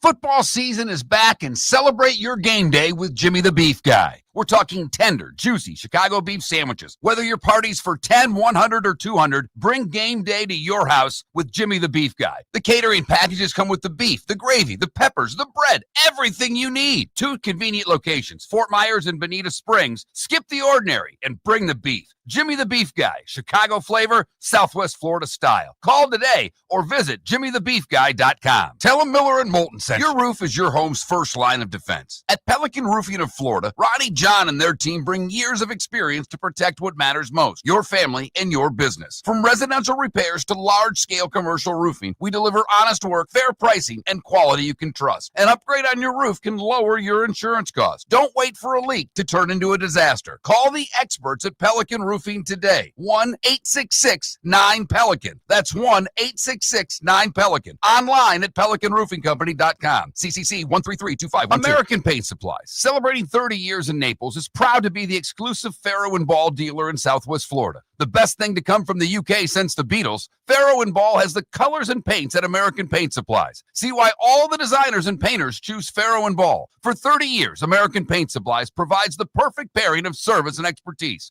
on 6100 Shirley Street in Naples off of Pine Ridge, or online at AmericanPaintSupplies.net. American Paint Supplies is your one-stop shop for all your coating needs. Mark Miller for Sleep Treatment Direct. They are helping me with sleep apnea. And by helping me, I mean curing me. No more CPAP machine, no more snoring, no more tossing, no more waking up exhausted. Their expert team got me the right treatment, fast and hassle-free. If you want to feel energized and get rid of your snoring, call Sleep Treatment Direct today. 444-1741. That's 239-444-1741. Sleep Treatment Direct. Sleep safe and This sound. is Miller and Moulton.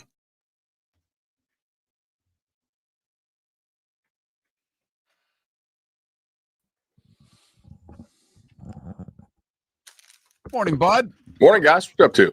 Oh, do you know? Hey, question for you. Yes, sir. Are you, because obviously the polls have come up and everybody's talked about how bad the AP is. And I was going to say this last week. There's part of me that wanted to talk to the people I know around the sport and start a poll. Is there a poll that's starting for people like you? I'm not saying I deserve to be on it, but I watch a hell of a lot more college football, and I don't blame the AP voter. They got to be at the game 2 hours, 3 hours before kick. Their job is to cover whomever it is they're covering. You know, I get it. They can't watch what you and I on I got 3 televisions. I'm watching at least 9 games a Saturday. And when a game gets good, I'm flipping to that one. They can't do that. Is there any groundswell out there of changing any of this? You know, I know there have been some folks who try to organize one, and I've been asked a couple times, and I just really don't. I just feel like I don't want to take the time to vote in it, honestly. Like I'm really just kind of focused on my show and you know, kind of like making sure that the numbers are good and right. It's, you know, I'm not really creating content out of it. I guess we could. I do the playoff projections every week, which is, you know, sort of like a mini poll in some ways. And it's probably more important now than a poll, but part of it is when this committee comes out, because I think they're lazy largely. Yeah. The polls influence the committee, and that's what grinds me. I don't really check the poll when it comes out on Sunday. But then I do go ahead and take a look like right before the Monday show, because we do the poll assassin segment. So I always need to have something to kind of look at there. Like you just have so many different people voting in this, right? And they have different criteria. You could say, hey, Notre Dame shouldn't be ranked. And on a resume basis, if you just think about like a win-loss resume, that's correct, I think. But at the same time, logically, is it consistent that you're going to keep Penn State in the top 10 for playing Oregon like to double overtime, but yet Notre Dame has two games rather in which they went down really to the final play against Miami and Texas A&M.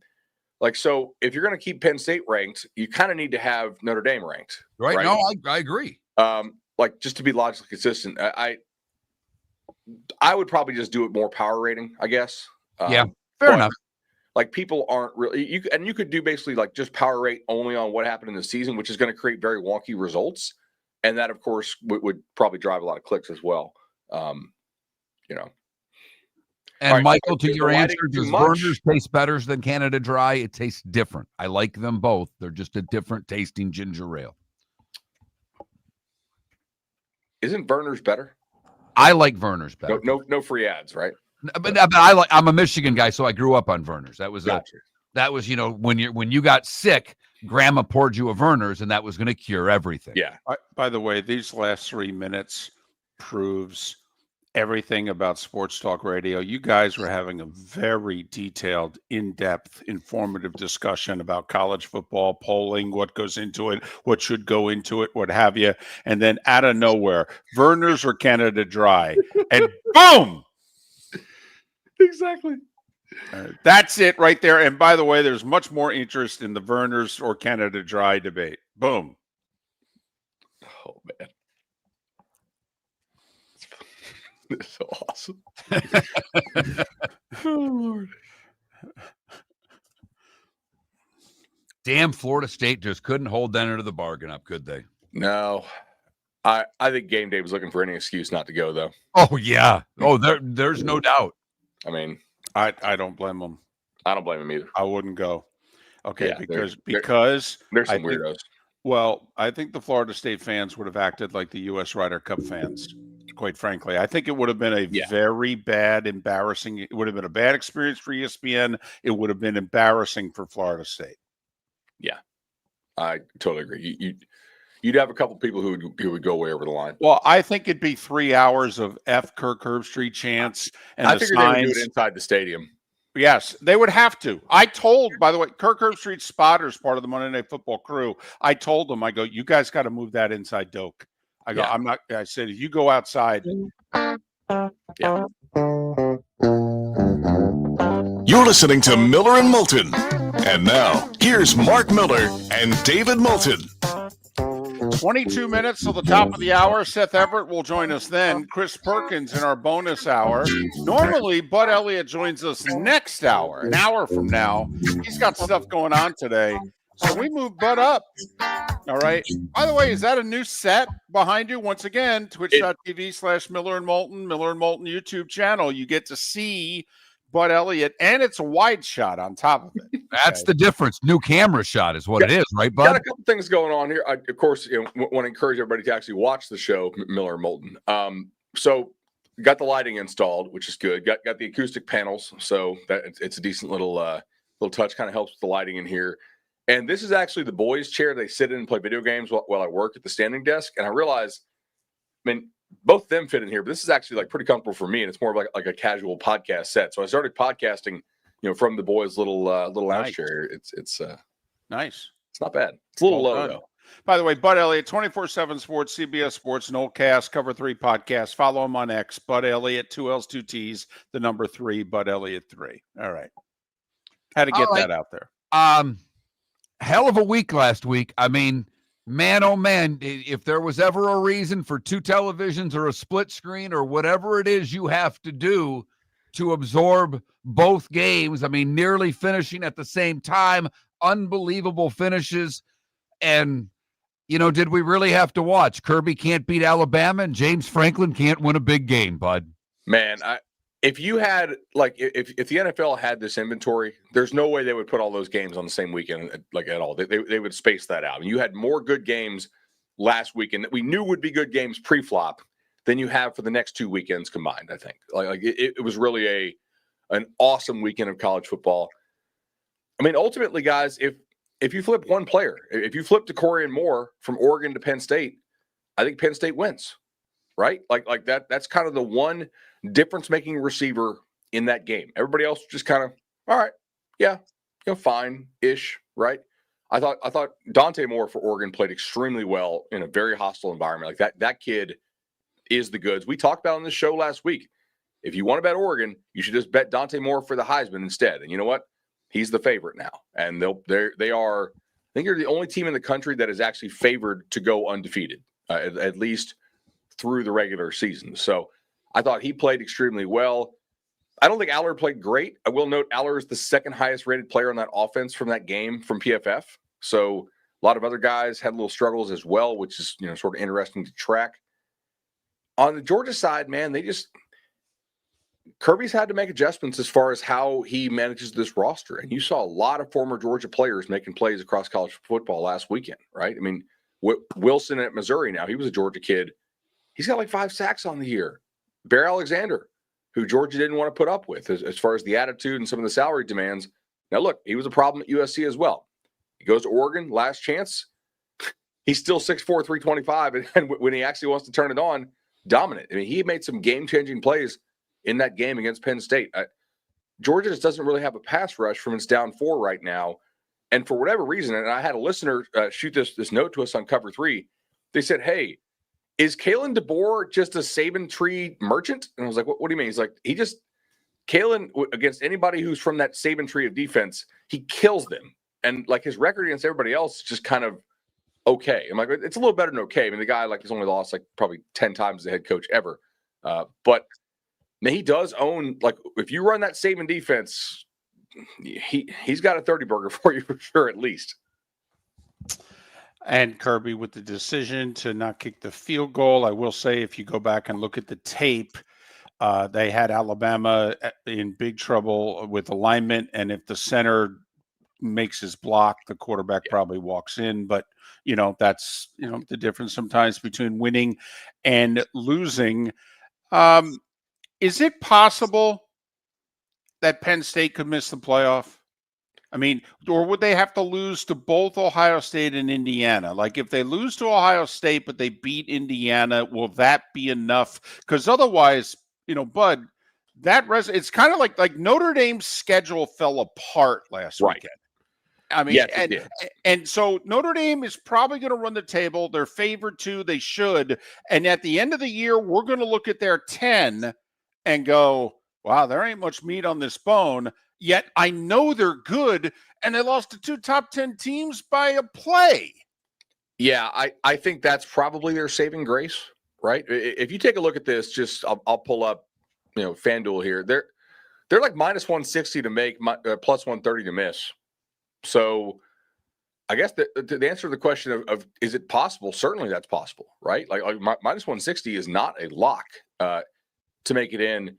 Couple things they're going to have to watch, right? Like if you're a Penn State fan, you're obviously a really big Miami fan this weekend. You do not want 2 ACC teams making it in. You want Texas Tech to just run the table in the Big 12 and go get one of those buys and not have somebody to steal a college basketball term here. You don't want somebody to be a bid thief on Big 12 championship weekend, right? Which is certainly possible. I mean, Texas Tech goes to the Big 12 championship game undefeated and they lose.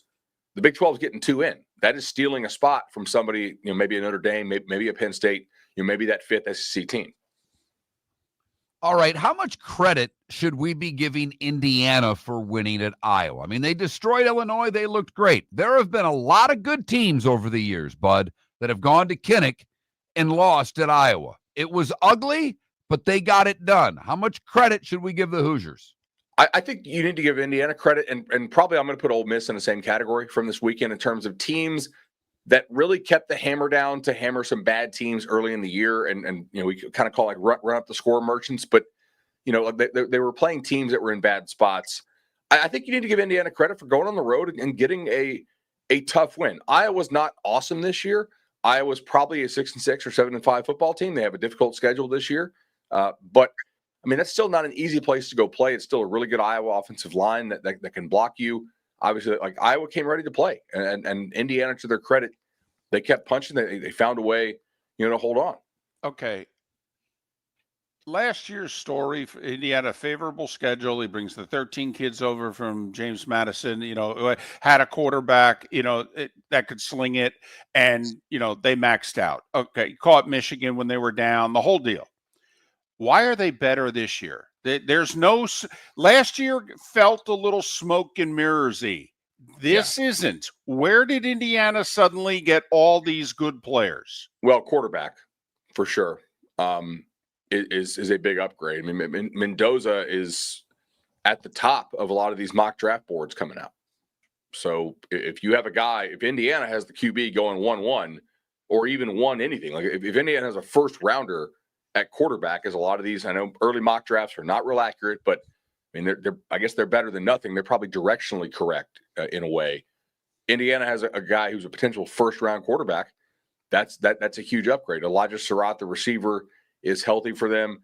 I will say we have not seen them face a real good D-line yet. I don't think Iowa has the same D-line that they typically have. If you watch them, like Rutgers with a real mash unit of an offensive line blocked them, fairly well when they played up there in Piscataway. So I think that's largely still the question, because when they played Notre Dame, when they played Ohio State last year, even when they played Michigan for a lot of that game, I mean, like they won that game last year because Michigan's offense was a train wreck. But Indiana does look like they look really good on offense so far. I do still want to see them block some of the really elite teams that have a lot of future pros on the D-line. But honestly, most teams are going to struggle with that. Well, they've bye this week, and then they're at Oregon. And Oregon has a much better defensive line this year even than last. So we'll get that answer then. We're talking with Bud Elliott, 24/7 Sports, CBS Sports, No Cast, Cover 3 podcast. Follow him on X. Bud Elliott, 2 L's, 2 T's. Bud Elliott, the number 3, Bud Elliott 3. You brought up Ole Miss putting the hammer down. Talk to me about LSU. And I know going into the season, we talked about this, Bud, that they had to replace 3 offensive linemen, one that was a high draft pick. I get it. This is LSU. They have a lot of money. There's a portal.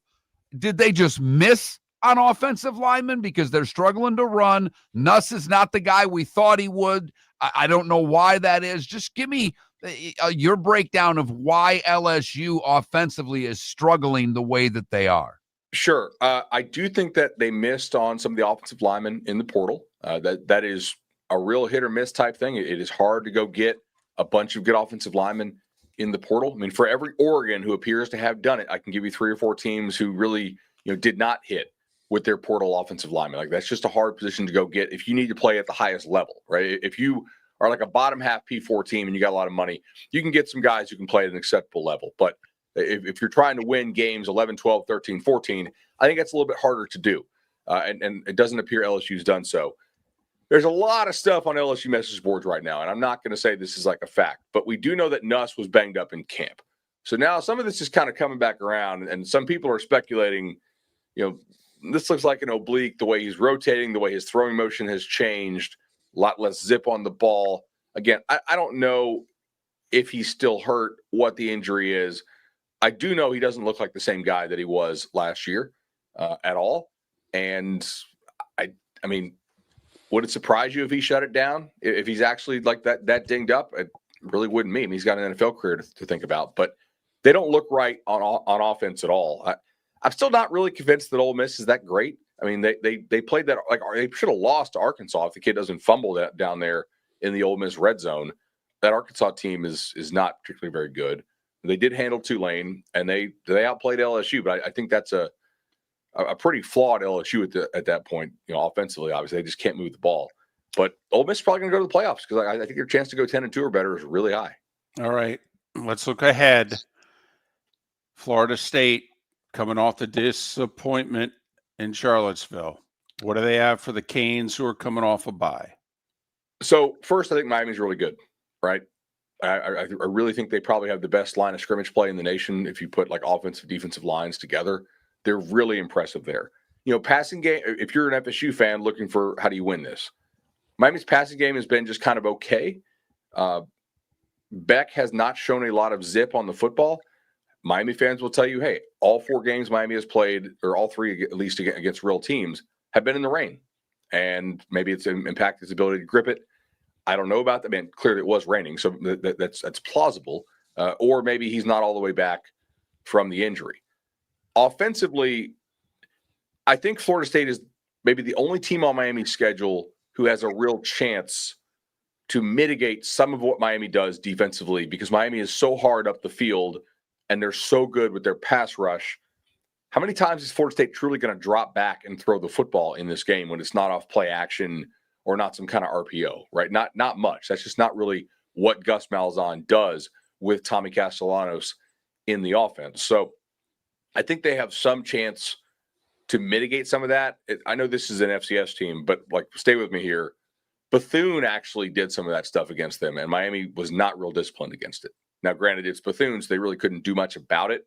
But if you watch what happened in the Bethune games, all right, man, they are really hard at the field. You can create some seams, you can hit some gaps there potentially, and Florida State will have to find creative ways to hit explosive plays like they did against Alabama.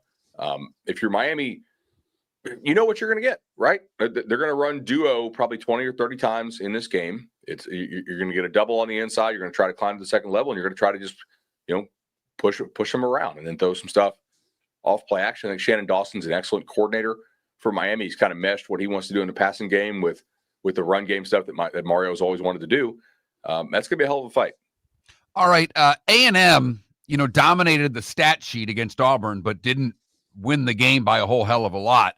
One turnover caused the points for Auburn, but they couldn't put the ball in the end zone. They missed some field goals. Mississippi State got anything for A&M? I think they could. The only thing is, like, A&M does have a really nice offensive line, and Mississippi State's run D has not been very good. If you look at what Arizona State did to come back in that game after they were down 17-0, they actually just stuck with the run, and they really ran it down Mississippi State's throat.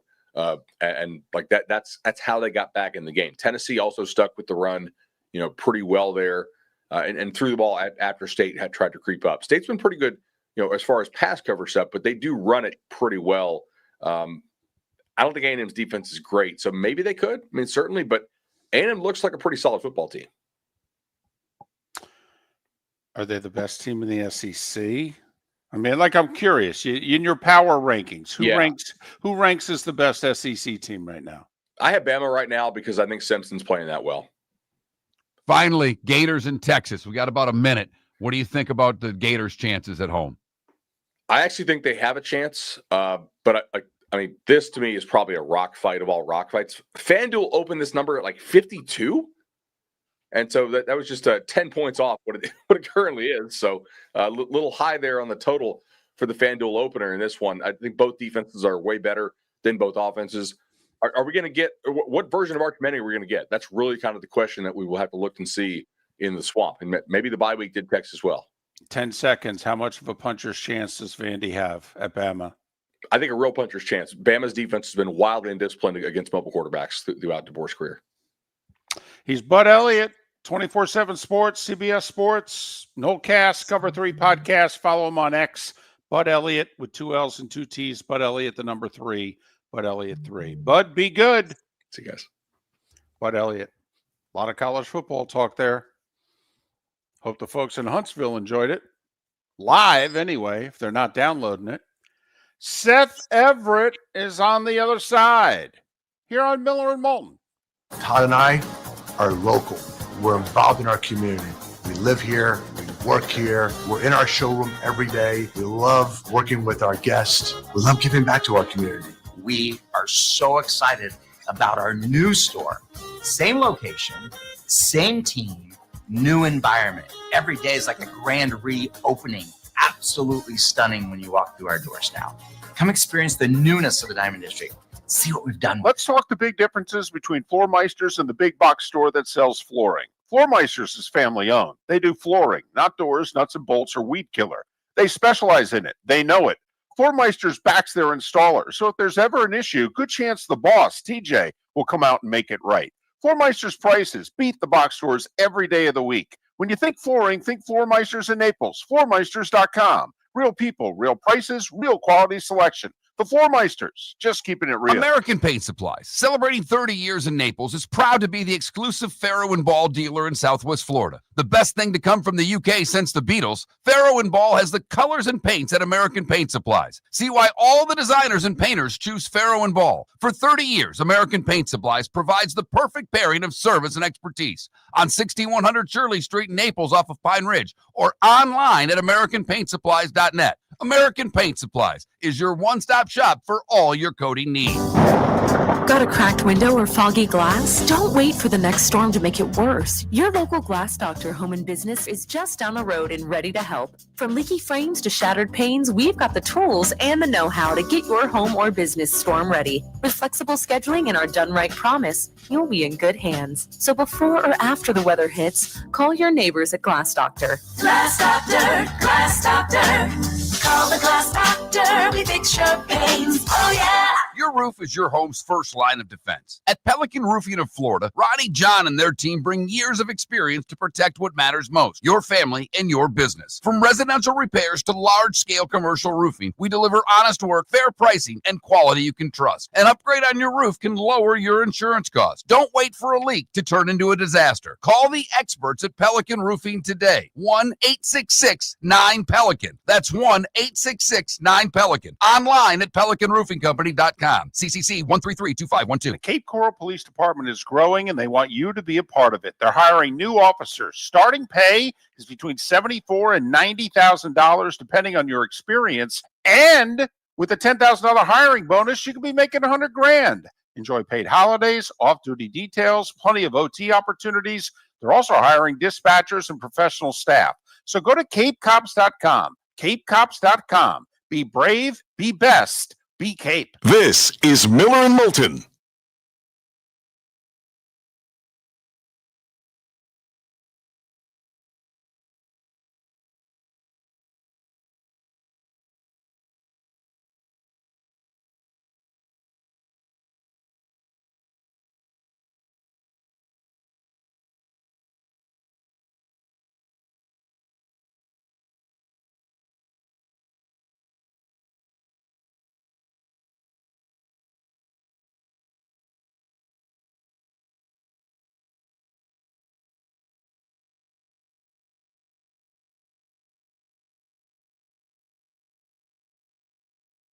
Rod Garcia, he didn't make a pick. He broke the game down with the spread only being 4.5. My guess is he's going to, based on what he said, he's going to lay the points, but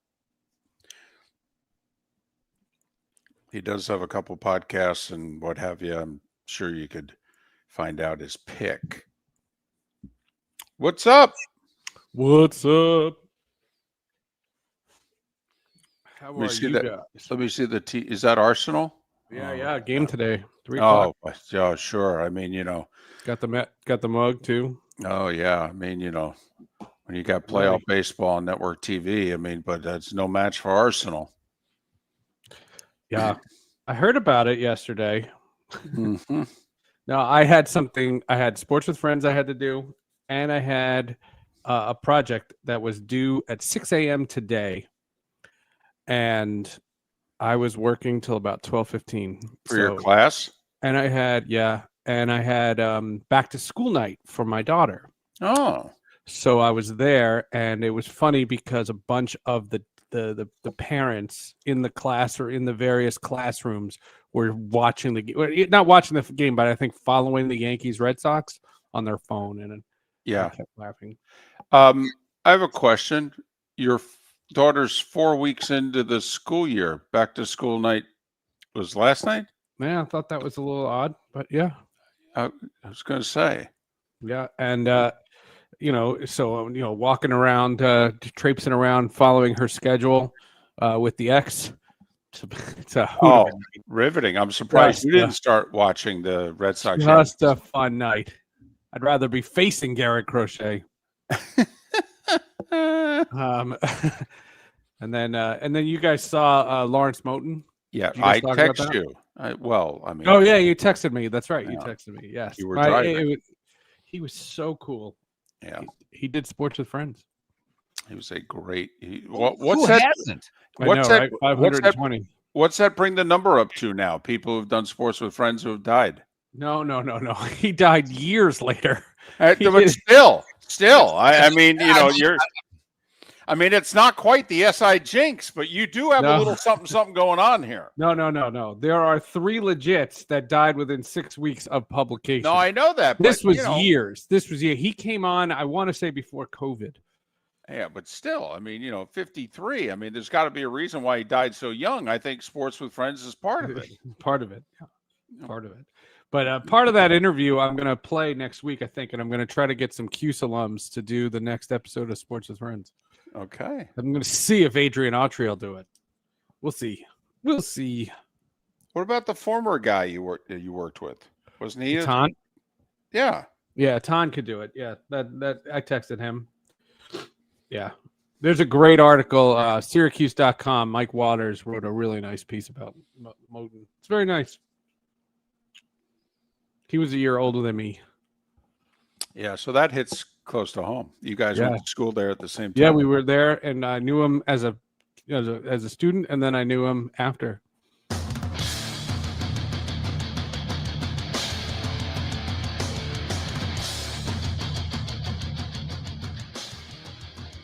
You're listening to Miller and Moulton, coming at you from the Floor Meister Studios. Floor Meisters, keeping it real. And now, here's Mark Miller and David Moulton. We are just past the midway point of Miller and Moulton on this hump day. And another reason why you really should be checking us out occasionally on twitch.tv/Miller and Moulton and on the Miller and Moulton YouTube channel, because we have Mark Miller and Seth Everett with dueling "I'm a better dad than you" mug. Okay. Just babies. That's all we are babies. Right. Petty. Right. Petty babies. Yep. Love it. So Seth, you know what? Seth, the devils suck. How about that? Yeah. You showed me. Yeah. All right. Seth Everett, Sports with Friends, Hall of Justice. Follow him on X at Seth_Everett, Seth_Everett. Can I plug another reason to go on the stream here? Sure. Bud Elliott's background, very nice. Very you like that? Impressive. And it's all lit up before 7:30 in the morning. That's impressive. It's in the basement of his house. I like it. Yeah. He's worked on that. That's evolved over the last 2-3 years. Okay, that's evolved to that. Yes. So all right. you can work on your lighting one day. I could. Just like I'll work on mine. My lighting. I fixed my lighting. You can see me. Mark, do you think we should ask Seth the poll question? Well, since he showed the coffee mug, I am wondering, one, is it because it's International Coffee Day? Oh, yeah. Yesterday was International Podcast Day.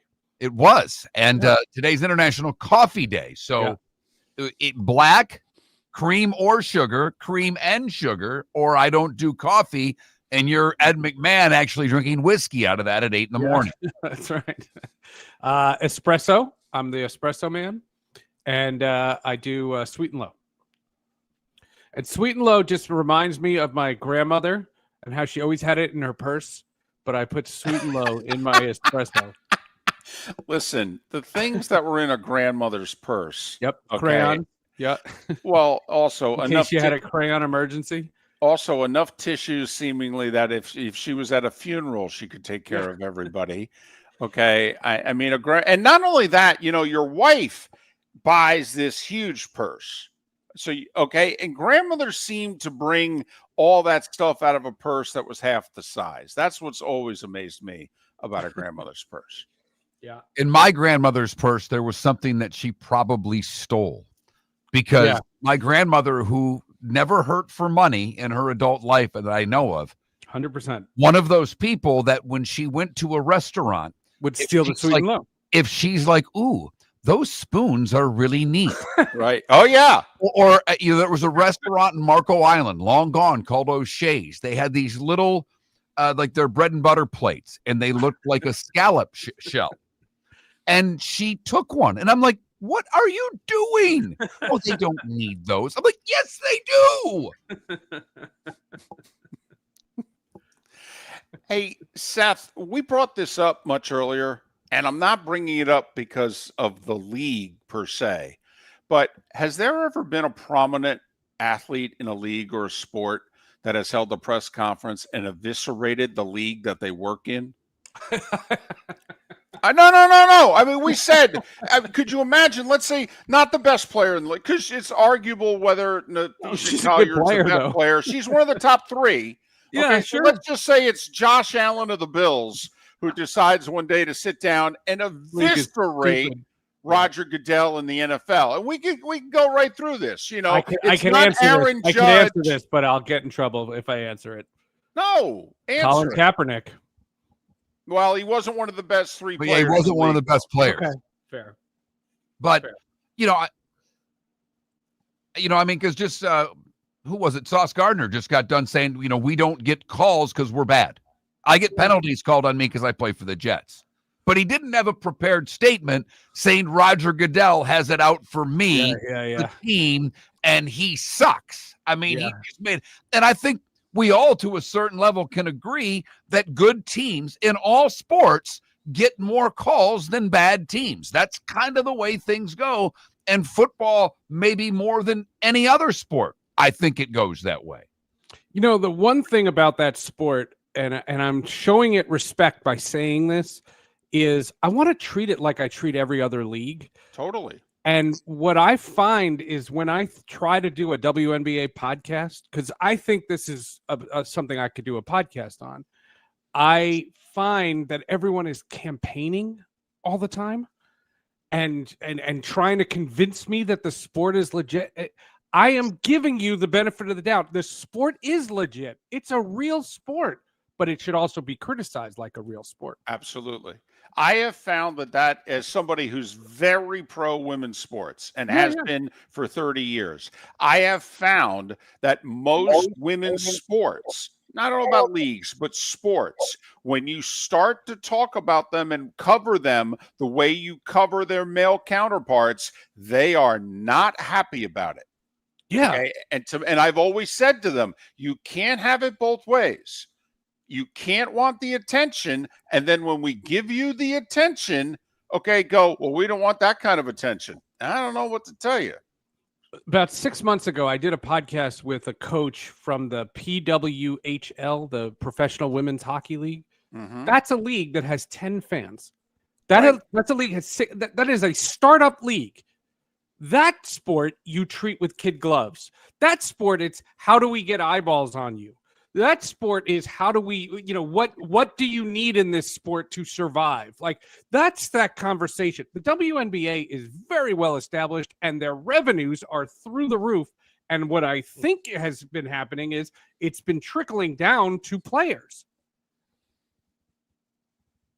The silence is definitely... No, they want. Look, I haven't followed it that closely, but I would like to think so.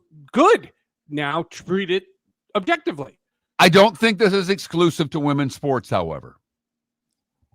The PGA is the exact same way. There is that's lapdog media that kiss every one of these golfers' ass, and when you start being critical of the way the leagues run, they get incredibly defensive. Yeah. They don't want to. They can't be treated that way. The golfers can't be treated that way. They don't like criticism. So I don't know because it's not that way in tennis, but it's certainly that way on the PGA Tour. Yeah. So I don't think it's exclusive to just women's sports. I think there are men's sports that are the same way, and it's particularly the PGA. I'm trying to think. There's been baseball players that have criticized the league. I remember when interleague play first came about, people were very critical of that. When the wild card was introduced, people were very critical of that. I just don't know if it was Cal Ripken or one of these great players that did it. I don't remember that.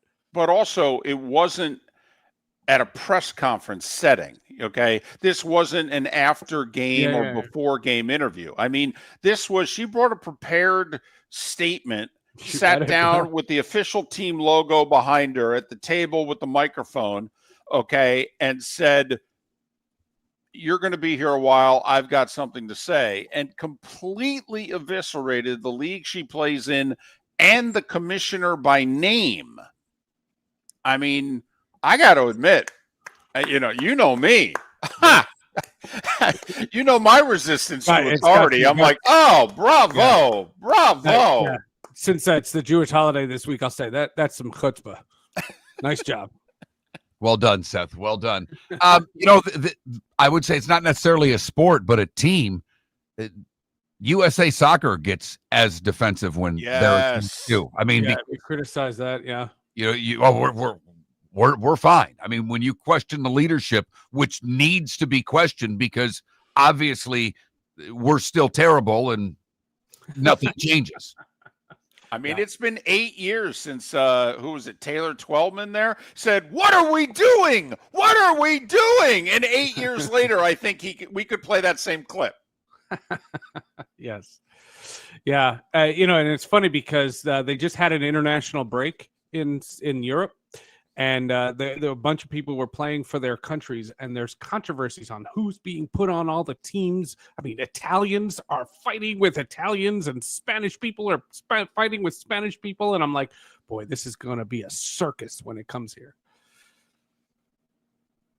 Yeah, I think the poll question, David, I'm here for it, was our baseball poll question, even though I went coffee.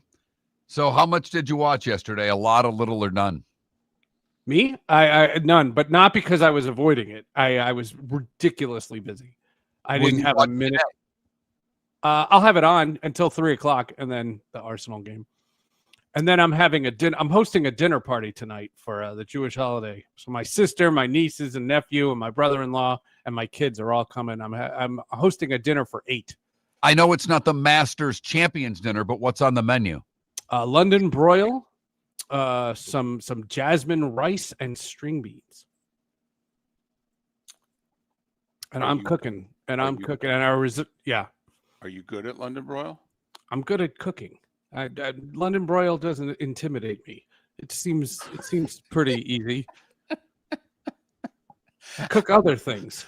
Mark, is London broil intimidating? I never thought of London broil as intimidating. I did not know it was 1986. Well, it's a way to serve 8 people. It was a way to serve 8 people. It's So yeah, I have that. So when the dinner party's going on, the TV won't be on.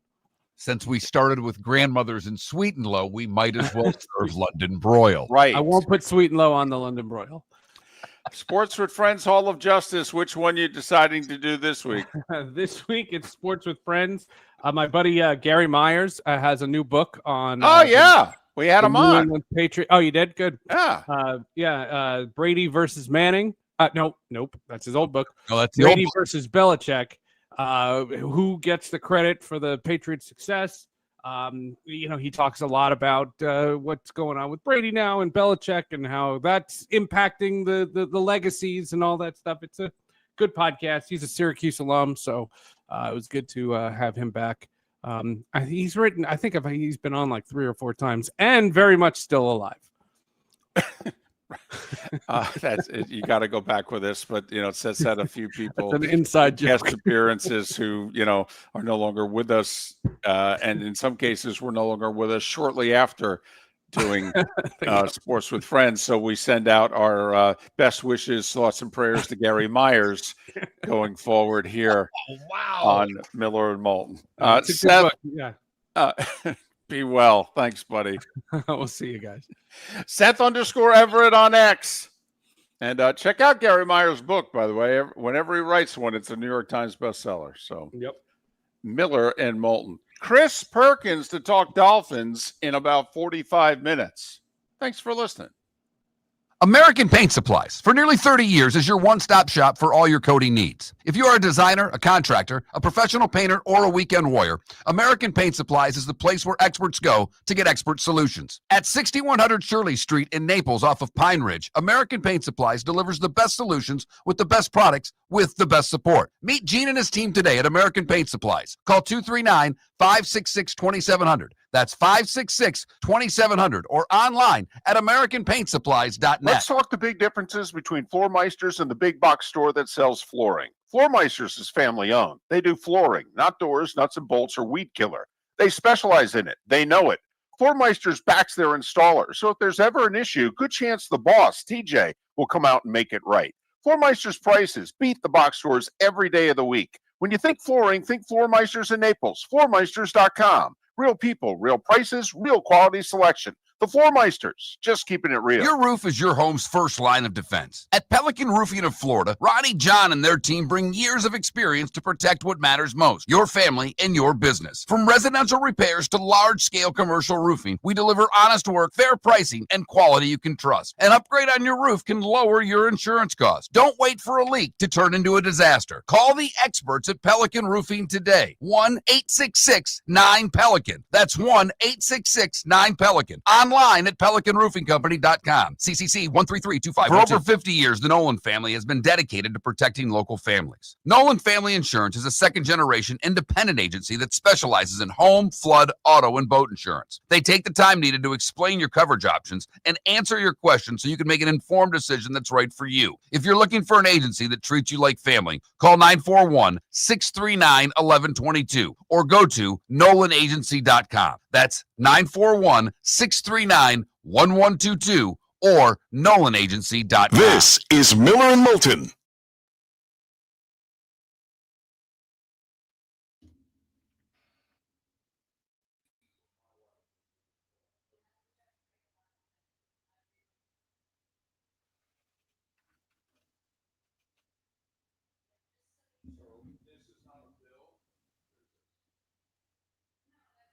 Yeah, JDR, I worked at O'Shea's when I quit college for a short time and moved to Marco Island. I guess it would have been the winter of 1990. So the Rock was a very different place back then. And waited tables at O'Shea's for a season. That was a lot of fun. The place that is now, I think it's called, is it the Sandbar? That used to be a dive pool hall. And it was a pole barn, and it literally just said pool, beer, wine. 2 pool tables, bar tables, and some bar stools, and that was about it. And a jukebox. And if a pool ball, sometimes you break and the cue ball flies. If a pool ball hit the ground, in unison, everybody in the bar would yell, 50 cents in the jukebox. And you had to go put 50 cents in the jukebox if the ball left the table. A dive bar. Dive.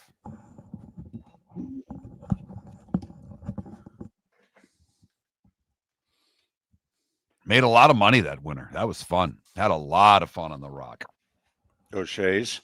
Yeah, I had a lot of fun the winter of 1990 on Marco Island. Good for you. And my buddies came down. They were spring breaking in Daytona, decided to come attack me because I was pretty sure I wasn't going back to Michigan State. And they all came down, and I worked doubles every day because I was there to make money. I'd work 6 doubles a week and take a day off. And I asked for an afternoon shift off. I had to work a dinner, and they wouldn't give it to me off because my buddies were in town. And I hung up the phone. I said, well, I guess I just quit, boys. No, I did not work on the boat, and went back to school. And that was the same day that Michigan State lost to Georgia Tech. Oh, Kenny Anderson. Yeah, we had a phenomenal, just a legendary day with your buddies of drinking all day on the beach and going to the bar. And the one bar we were watching the game at didn't have booze, so we're running down and having shots at halftime. And Sparty lost.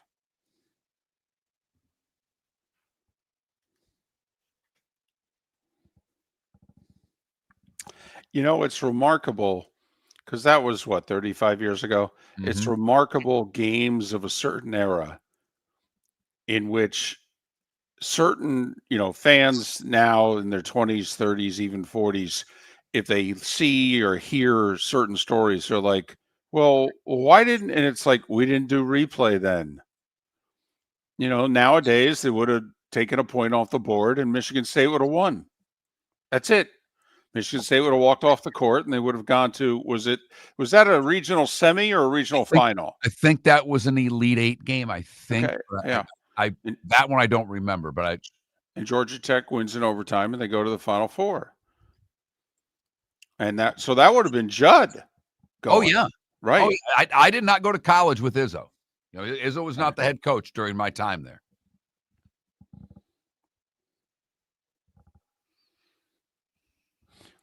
My red shirt year, we opened Breslin. Can you believe, by the way, that your Spartans are the last Big Ten team to cut down the nets? It's 25 plus years. And it's on Purdue again this year.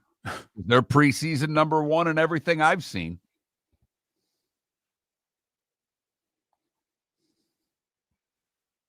Got one of the dads of the soccer team that we're on. He's a Purdue alum. He's just biding his time until he's like happy the football team's doing like he's like, they're doing great. They're fine, Yeah, they're doing better. Right. Better than they've already, I think, won more. He's like, we've won one more game than we did last year. It's a good year, but basketball's around the corner. It's Yep.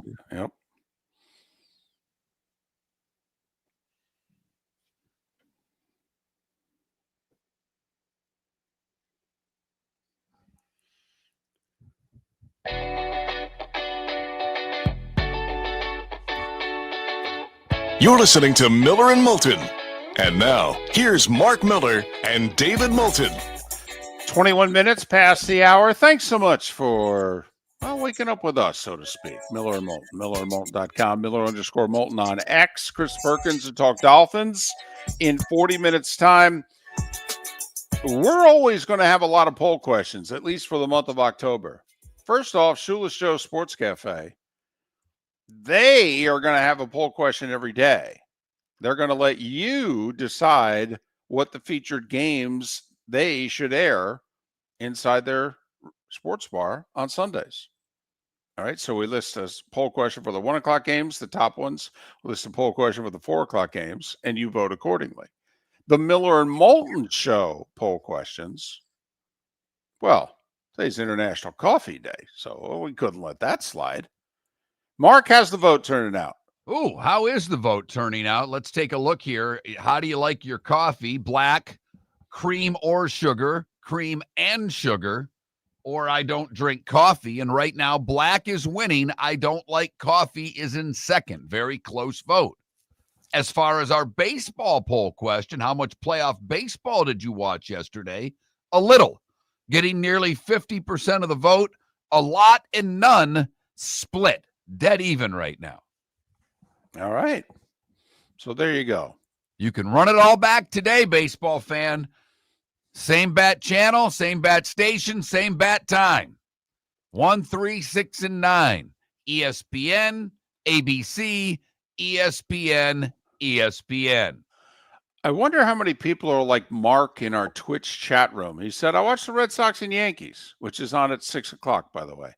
He said, it was my first baseball game all year. I really enjoyed the pace of play. Baseball has gotten watchable. A lot of strikeouts. I mean, I will say the ball is not, I mean, it has been Seth's complaint, and we just had Seth Everett on. It has been his complaint. He doesn't really watch anymore. It has been his complaint for 7 years, 8 years, 10 years, whatever the case may be. The ball is not in play a lot. There are a lot of strikeouts. It's just the way the game is now.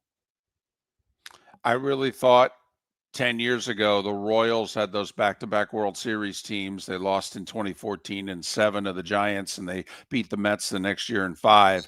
And the Royals were like the old school Cardinals under Whitey Herzog. They put the ball in play all the time. They had good athletes all over the field, so they were very good defensively, and they ran. They ran the bases. They put so much pressure on your pitching and your defense. And even though growing up a Mets fan, and the Mets and the Cardinals were really intense rivals for about a half dozen years in the 80s, I loved watching the Cardinals play. Loved them. And I love the Royals. One out last night in the 9th in the Yankees-Red Sox game, bases jammed, fly ball to right, and they don't run. They don't put pressure. I mean, I know the game ends if they throw them out. I get it. But they're not I was stunned in that spot that they didn't send him. By the way, just the littlest things in baseball. All right. And Tim McCarver would harp on this stuff, and most people didn't like it. And me being a goober, I loved it. There was a ball hit to right center field last night in the inning that the Red Sox scored 2 to take the lead. All right. Judge fields it when the center fielder was right next to him. Judge can't throw. Remember, he's got the arm injury, got the elbow. He's got no juice. He used to have a cannon for an arm. He doesn't the rest of this year. Remember, he missed the 2 weeks and he came 3 weeks and he came back. Okay, if the center fielder fields that ball, the Red Sox base runner stops at first. But when he's rounding first at full speed and he sees Judge fielded on his backhand, he goes to second and he beats the throw. Instead of first and third, it's second and third. All right. The whole double play isn't in order. Then they pitch to the next guy differently. Okay. It's a little thing. And in the very next inning, a ball is hit in a similar spot and Judge backs up the center fielder. He fields the ball, throws it in, holds the guy at first. It was a little thing, but Judge has to play the field because Stanton's the DH. Judge can't throw anymore. He's got no zip on his throws. They will run on Judge, which nobody runs on Judge. They're gonna for the rest of the playoffs. But, something David Sampson said a long time ago, Arise, who's now with the Padres, who was with the Marlins, and he's been on like 17 teams between now and then. When he was leading batting and his batting average is not very good this year, but for 3 years, he was the batting leader in the NL. And David Sampson said it on the show. Until they start paying for batting average, you're not going to see a change in the game. And they don't pay for batting average. Right. They pay for home runs. Didn't he win the batting title with 3 different teams in 3 different years? Bingo. 2 in the National League, 1 in the American, because he won it with the Twins the one year, with the Marlins and the Padres, I think. And you wonder if the reason Arise is hitting 60 points lower this year is because he's trying to change and hit with more power because he knows he ain't getting paid. But he can't. It's not who he is. Right. And he had an opportunity in a big spot to get on base last night and didn't. And, the Padres trying to claw back in that game, or yesterday afternoon, I should say, as the Cubs bullpen was lights out. Absolutely lights out against that Padre team. So we'll see who forces a game 3. I think the Reds are done. I do. I think Cleveland forces a game 3. I thought Cleveland was going to win the series. I don't trust a team that lost as much as Detroit did heading into the postseason. Well, that's by the way, that could have been a poll question. Which team that lost last night do you still think will win their series? Detroit, Cleveland. Would you still bet on Cleveland to win the series? I would. Okay. San Diego against the Cubs. I think the Cubs will win. I want San Diego. I'm rooting for, and I like the Cubs. I love the Cubs. I've always been a Cubs fan my whole life. I mean, my goodness, Eddie Vedder sang "Take Me Out to the Ball Game" last night. I love Pearl Jam. I love the Cubs, and how can I not root for them? But I would love to see the Padres, who have put all that money into that team, and the fans have shown up. Oh yeah, I mean, they're in, and they deserve more baseball. Don't know if they're going to get any. So you would not bet on the Padres? I would not. Okay. Yankees. I picked the Yankees, but boy, game 1 was important. I mean, really important. And when you have the best closer, a huge advantage now to the Red Sox. I think we go to 3. I think the Yankees get game 2. The Yankees, even though they weren't able to get it done against Chapman, 1, he had a 4-out save last night. 2, he gave up 3 hits in the bottom of the 9th and then had to get the next 3 guys out. He threw a lot of pitches. It would not shock me. Like if this were a regular season game, Mark, I would be able to bet large amounts of money that Chapman would be unavailable to pitch tonight. But it's a postseason game. And if the Red Sox are in a situation where they need 1, 2, or 3 outs to win the series, don't you think it's hard to not give the ball to Chapman? Right, because when they start in the next series, Saturday? March. Oh, March. I'm sorry. No, but I mean, yes, on the Saturday. Yes. game, they're starting Saturday. He's got plenty of time to rest to use him today. You have to. Right. But, we all know the obvious danger.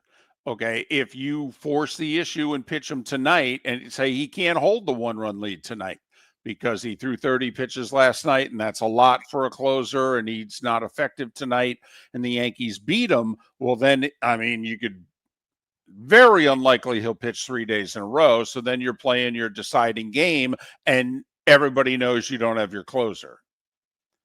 So, that's all. Certain managers have managed in the postseason like it's very different, and they push, like Tommy Lasorda.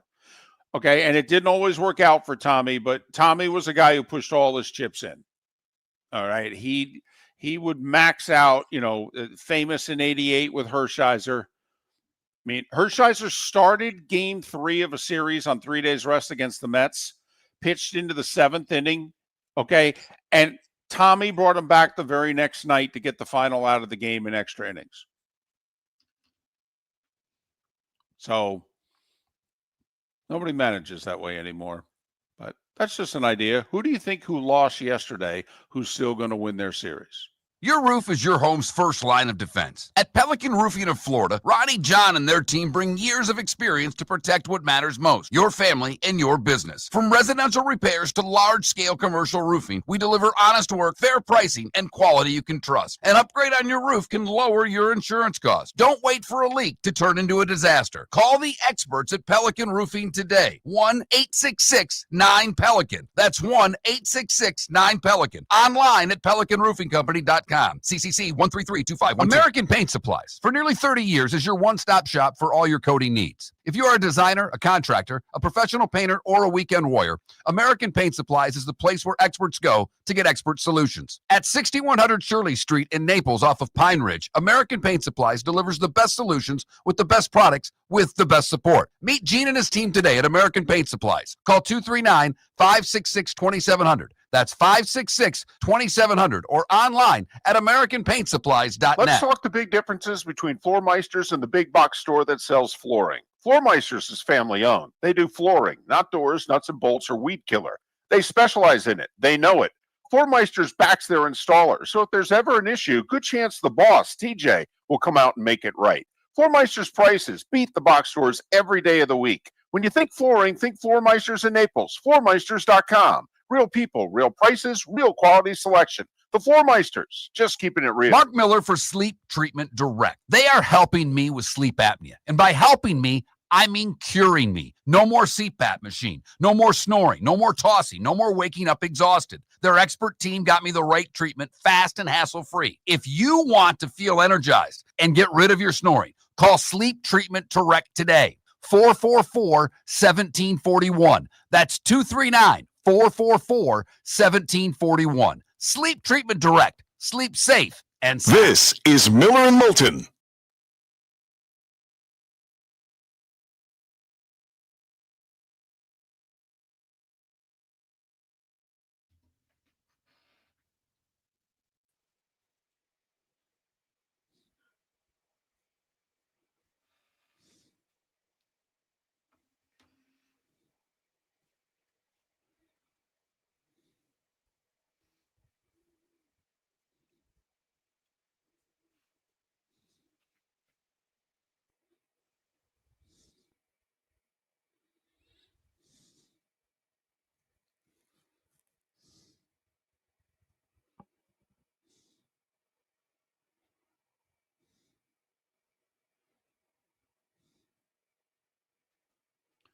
Colts at home against the Raiders. Arizona at home against the Titans. I'm leaning Arizona for my suicide. Where would you go? Well, I've used some good teams already. I don't, and there's a lot of games that are, I could go Rams at home against Niners. I don't really like to do division games. Also, it's the Thursday night. Doesn't matter. I can do Thursday. I mean, I can do any games. Lay those three on me again. Rams at home Thursday night against the Niners. I would not do that game. I'm just Colts at home against Raiders. Okay. Cardinals at home against the Titans.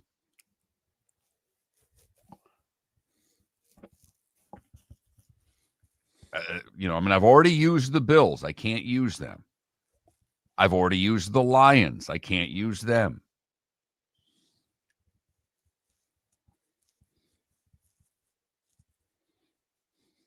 Someone asked this in the Twitch chat room early in the show. The Saints are favored over the Giants. Yes, they are. That's interesting.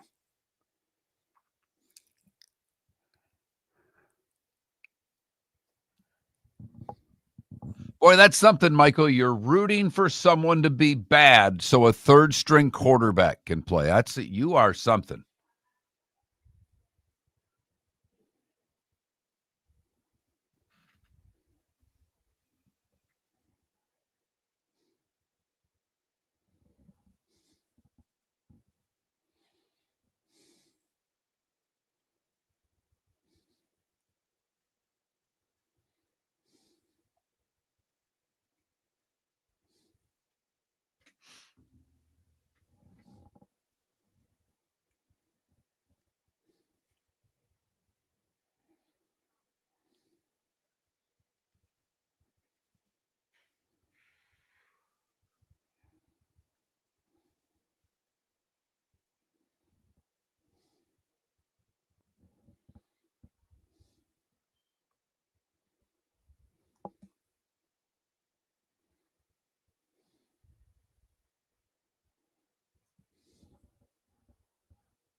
He was great.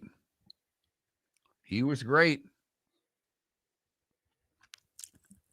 I think it goes 3 games. I don't trust the Tigers. They can't score runs. Both runs were unearned. They cannot score against Cleveland. And I didn't realize Boston's 10-4 now against the Yankees this year. Oh, yeah. Yep. Both Toronto and Boston beat up on the Yankees this year. Which shows you who the Yankees beat up on. Sonny, are you asking Scooble in the ninth today? No. What I would be curious about is what's his normal throwing schedule? Like, does he throw 2 days after he starts? Because then you could say to him, hey, don't throw Thursday because I may have you do an inning. Teams have done that before. No, they wouldn't bring him in today. No chance. Someone just said take the Chargers, that at home against Washington.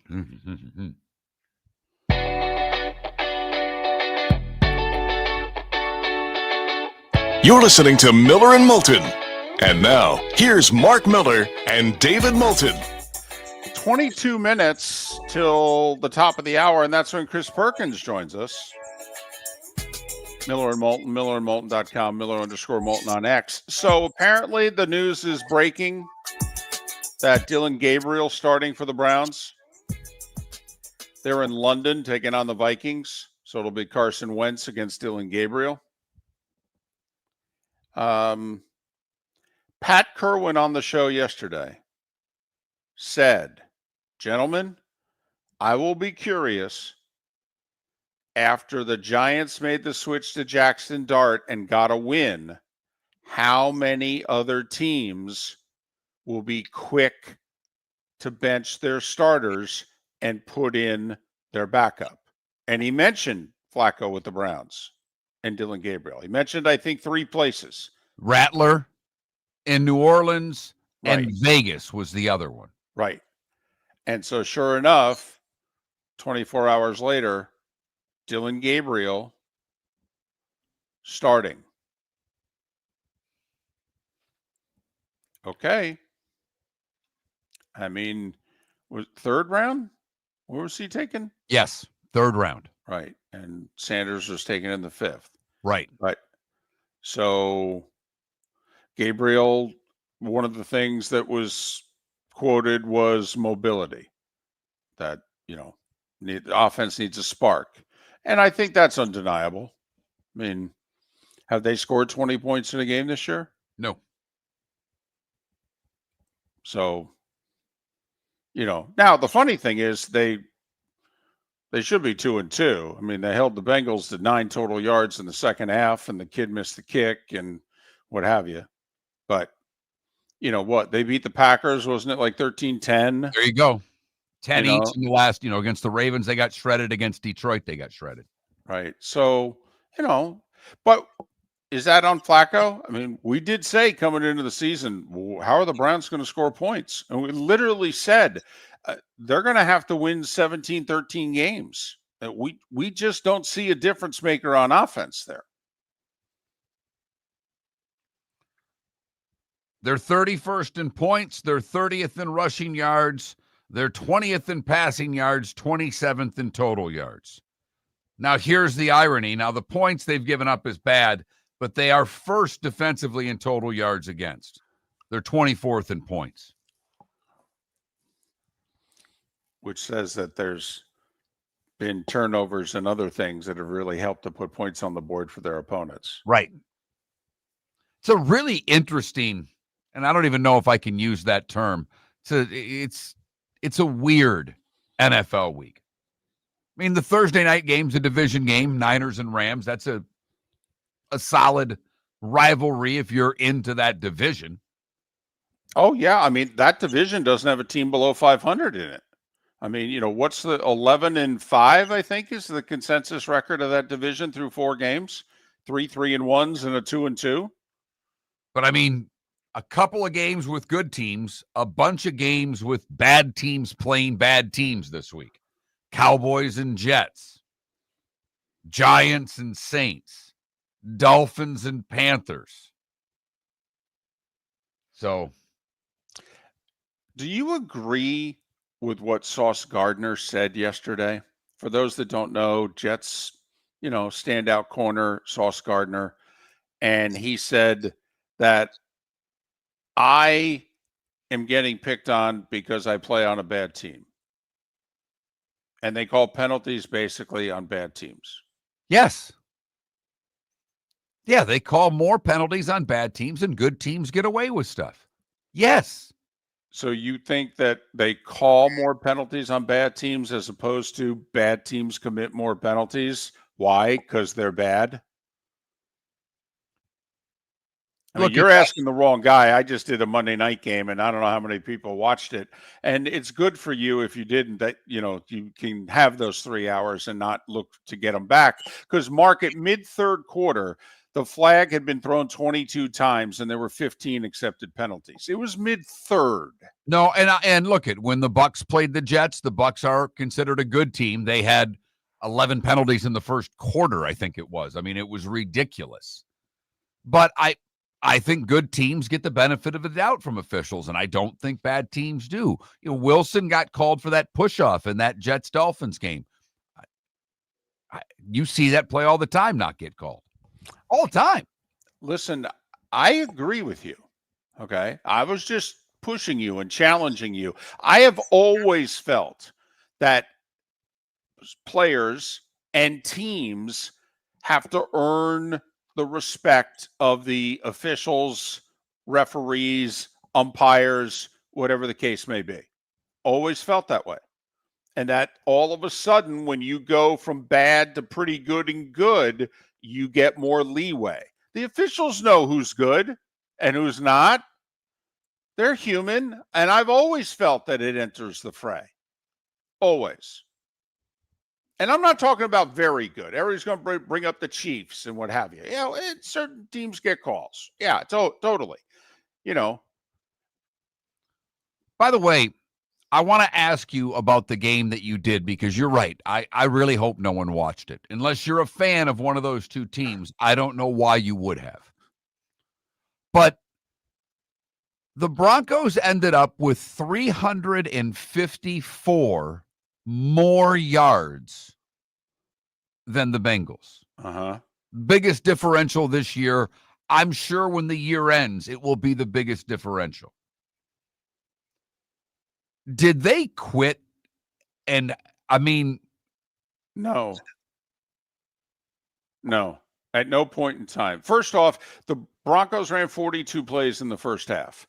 Okay, so the Bengals defense, I thought, was already gassed going into the locker room.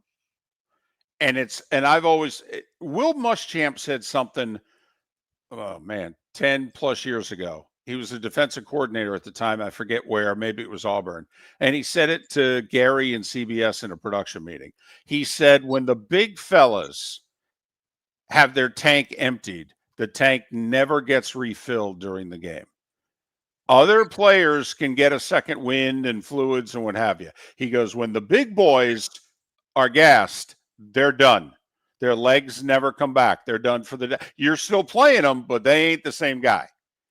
And I thought in the altitude, all right, 42 plays and a half, in which these days teams, that's like 33 to 40% more plays than are normally run against you in a half nowadays.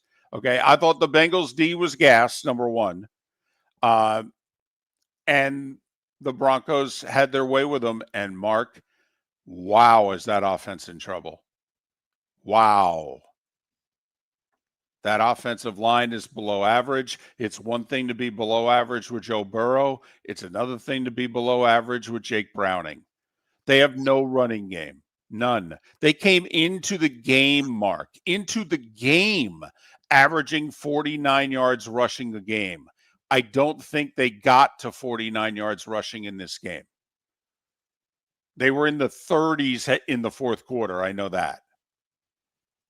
I mean, so they have no running game. I mean, an embarrassing running game and a below average offensive line. It does make it remarkable. I'm kind of switching from pro to college, but it does make it remarkable how well Georgia's defense played in the second half. Because when you talk about plays, Alabama, the difference in plays in that game was astounding. And for Georgia's defense to step up in the second half, that was impressive to me. Now, they couldn't stop them on third down throughout the game, but they did slow them down in the second half. Now, I will say, and the Broncos defense, hey, we thought it was going to be top 5 in the league, and then they looked it. But you were watching the offense in particular in the second half and going, is there any adjustments you can make here? Is this all on, we've gone from Burrow to Browning, or does Zach Taylor bear some responsibility for how bad this looks? Because, Mark, I'll tell you right now, the last 2 weeks since Burrow got hurt and they escaped that Jacksonville game, and how bad does that loss keep looking every week that goes by? David, I'm telling you right now, it may end up being the difference of whether or not they're a wild card team. I'm not messing around. Because I think Indianapolis, I think you end up being right. Indianapolis looks like they're the best team in that division. I still think you picked Houston, but you had the Colts going as a wild card. Houston's a mess right now. They're broken. And by the way, how broken are the Ravens? Houston, which was leading Tennessee 6-0 at home going to the fourth quarter last week at 0-3. The 1-3 Texans are road favorites in Baltimore. And the Saints are home favorites against the Giants.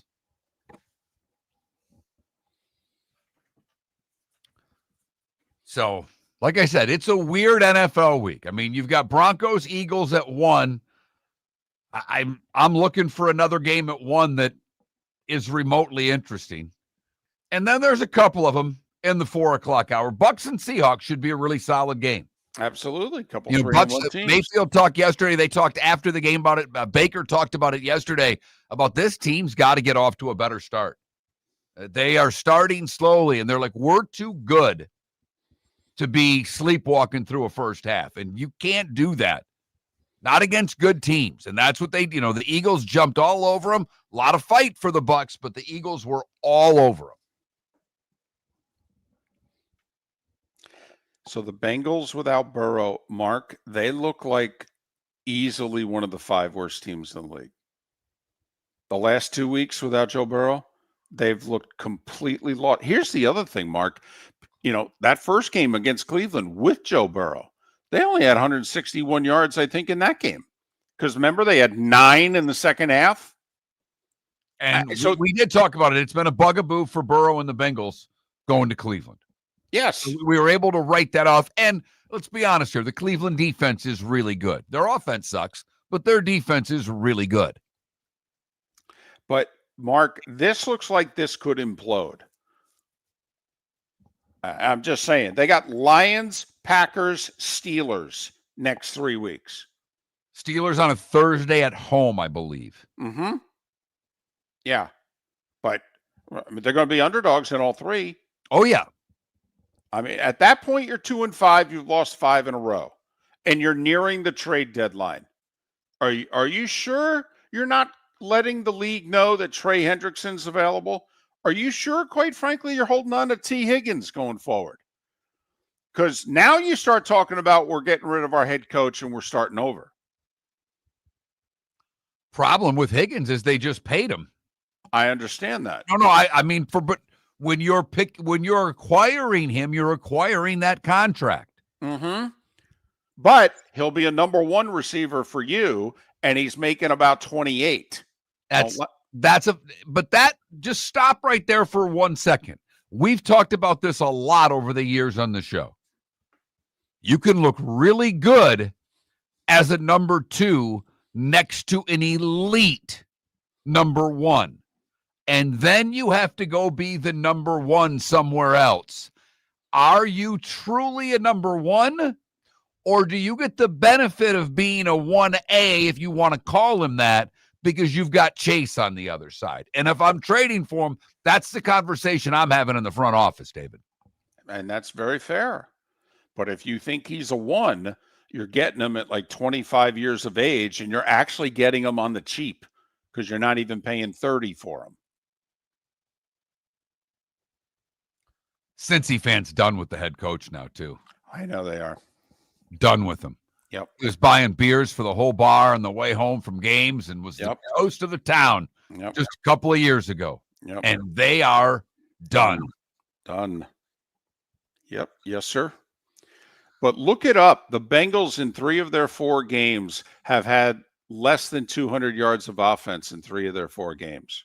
Only the Jacksonville game did they move the ball and score points. Miller and Moulton.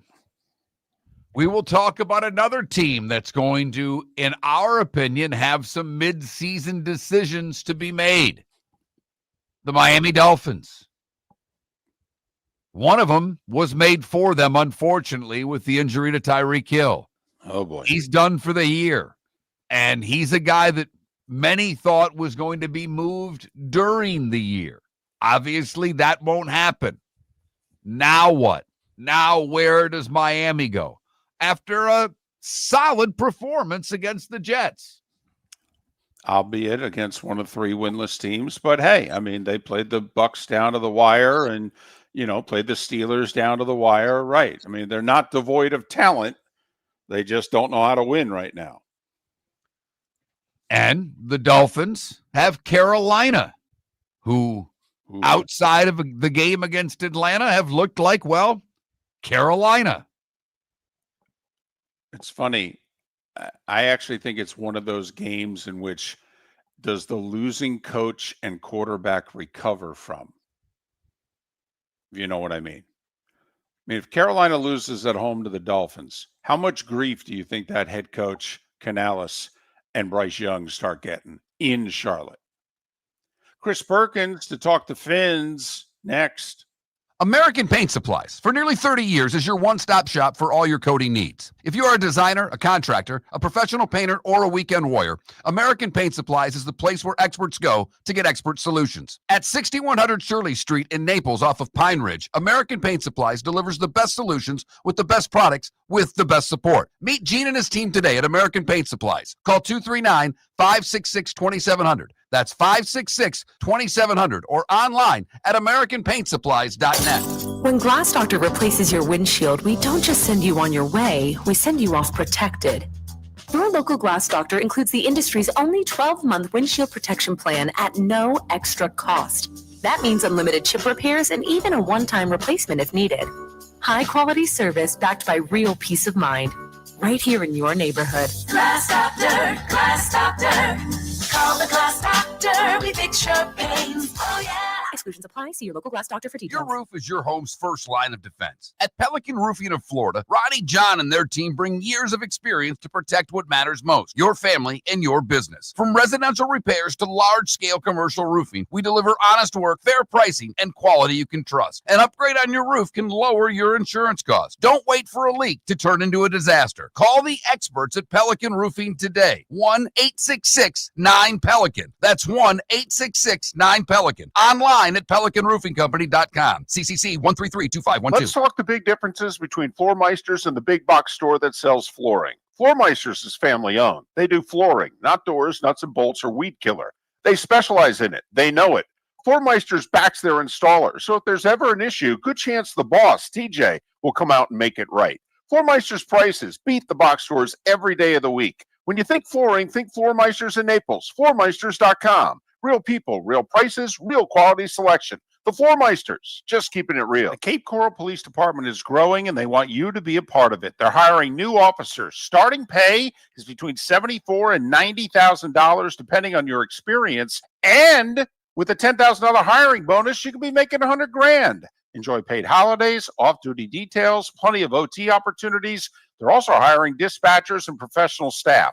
So go to CapeCops.com. CapeCops.com. Be brave, be best, be Cape. Football season is back, and celebrate your game day with Jimmy the Beef Guy. We're talking tender, juicy Chicago beef sandwiches. Whether your party's for 10, 100, or 200, bring game day to your house with Jimmy the Beef Guy. The catering packages come with the beef, the gravy, the peppers, the bread, everything you need. 2 convenient locations, Fort Myers and Bonita Springs. Skip the ordinary and bring the beef. Jimmy the Beef Guy, Chicago flavor, Southwest Florida style. Call today or visit jimmythebeefguy.com. Tell him Miller and Moulton sent you. This is Miller and Moulton.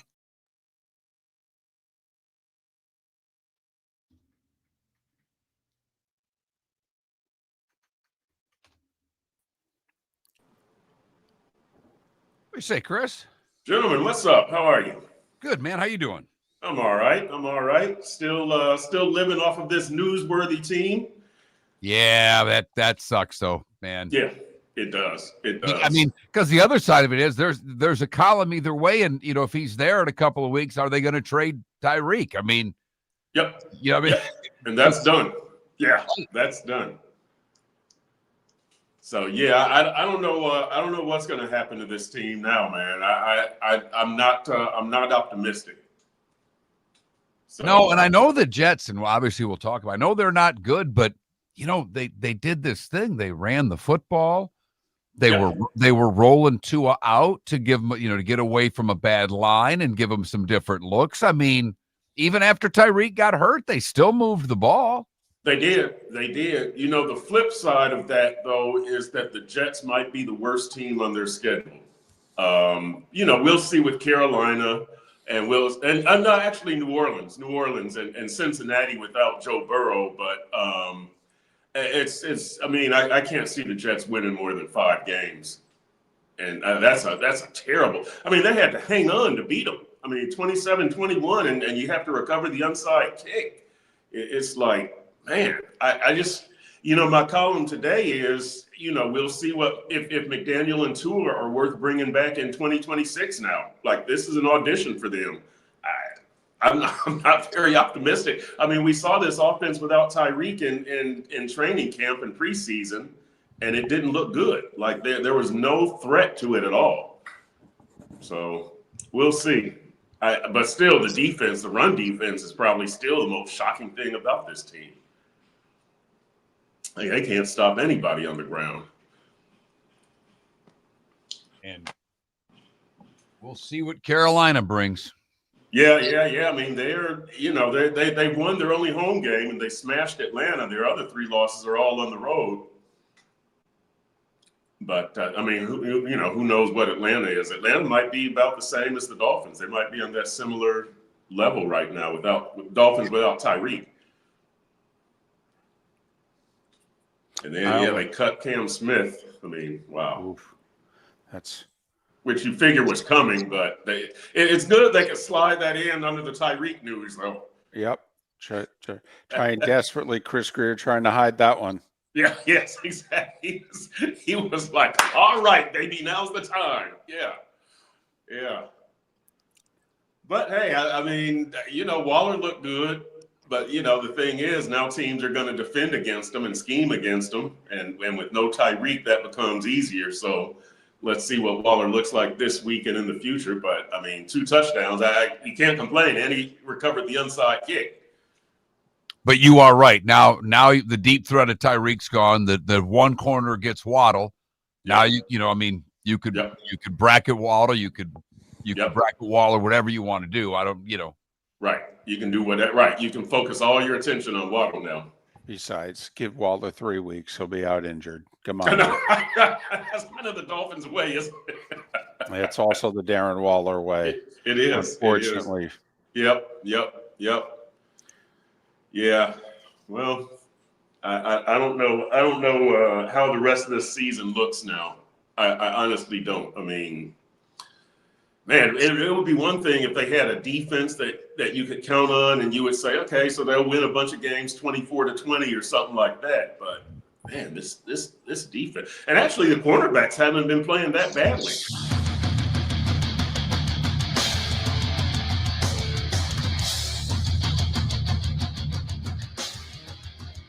You're listening to Miller and Moulton, coming at you from the Floor Meister Studios. Floor Meisters, keeping it real. And now, here's Mark Miller and David Moulton.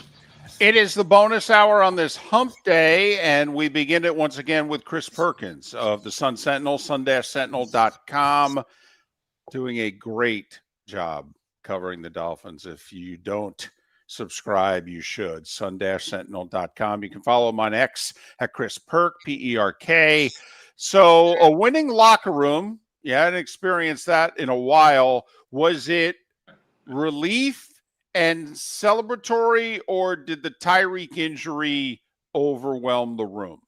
They were very businesslike, and I was happy to see that they were happy and relieved to have the victory because, as you say, I mean, you have to go back to game 17 of last year, right? Because they lost the finale against the Jets. So you have to go back to game 17 of last year to find the winning locker room. I believe they beat Cleveland that week. But yes, the Tyreek injury obviously puts a damper on the celebration, on kind of the, yes, we did it, because you look at the future and it's like, how are we going to do it? Business-like, relieved, but tempered happiness was that locker room. Hey, I'm going to try as best I can to focus on some positives, because the Dolphins had not yet had a takeaway. They got a couple. And I mean, the first one was monstrous, because after getting the field goal, the Jets march right down the field, look as if they're going to score, and they punch one out. And finally, that defense is able to create a turnover or two for their offense.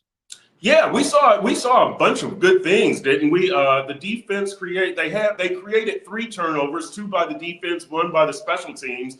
And as you say, that was, off the top of my head, an 81-yard drive at that point, 76 of those yards coming on the ground. It kind of reminded you of when Javon Holland punched that ball out from Trevor Etienne against Jacksonville last year in the opener that saves that touchdown and kind of turns that game around. We didn't see the boneheaded special teams errors, right? Like against Indy, you run into the punter. Against New England, you allow the 90-yard touchdown after allowing the 74-yard punt return, after getting the 74-yard punt return touchdown. And then against Buffalo, you run into the punter. You clean that up on special teams. You create the turnover, and then Darren Waller recovers the onside kick. Darren Waller, who had the 2 touchdowns in his debut. So, yes, you did see some good things. I'm still greatly troubled by that run defense. I mean, they got trucked. I mean, it was embarrassing, quite honestly.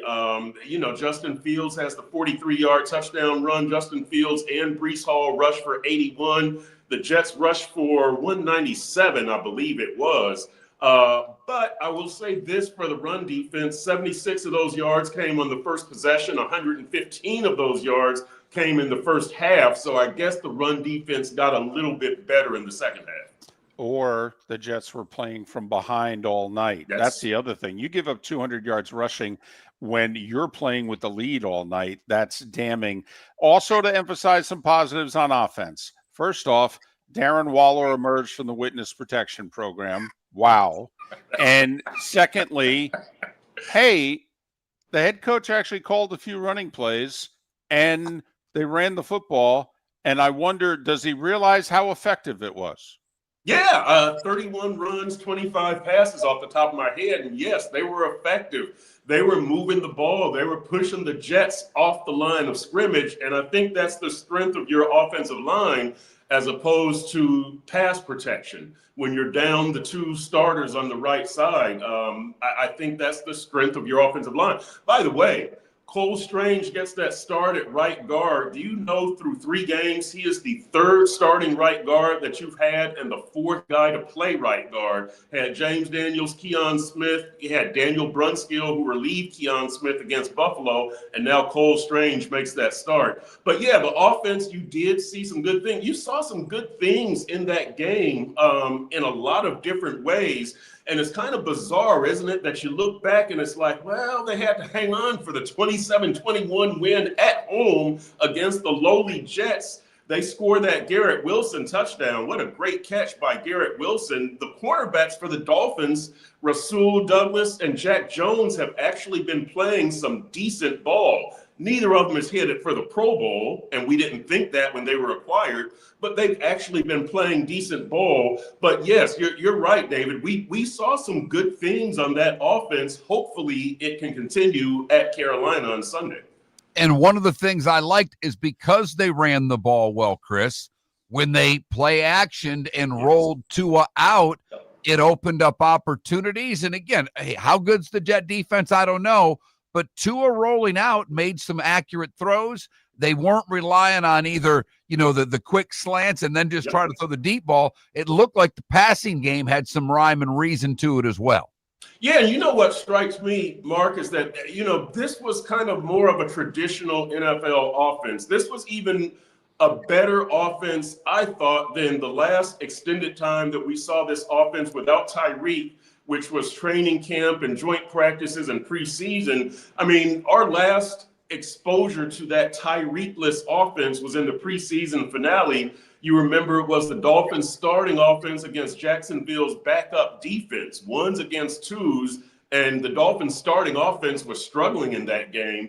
But I do like the way Mike McDaniel has called plays the last 2 games, that it has been a little bit more emphasis on, smart passes and good runs as opposed to let's find a way to go deep. Let's find a way to go deep. Let's find a way to go deep. Let's force the ball. I think that his play calling, his awareness, his recognition have really been commendable.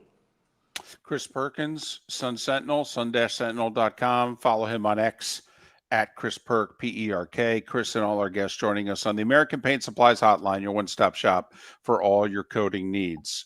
All right, you have had numerous Tyreek Hill stats in the 3 years that we've done this. Now, obviously, he's gone.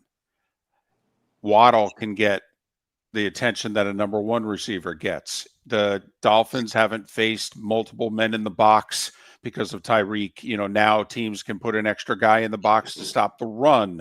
I mean, can this offense effectively score 24 points a game without Tyreek Hill? No, they can't. They can't. They just can't. But that, the bad thing is, I'm afraid of what the defense is going to offer as far as help. And, we saw them against the Jets play some complimentary football. We just talked about it, the takeaways, the clean special teams play, running the ball. Waller has the 2 touchdown receptions. We don't see that type of offense or that type of complimentary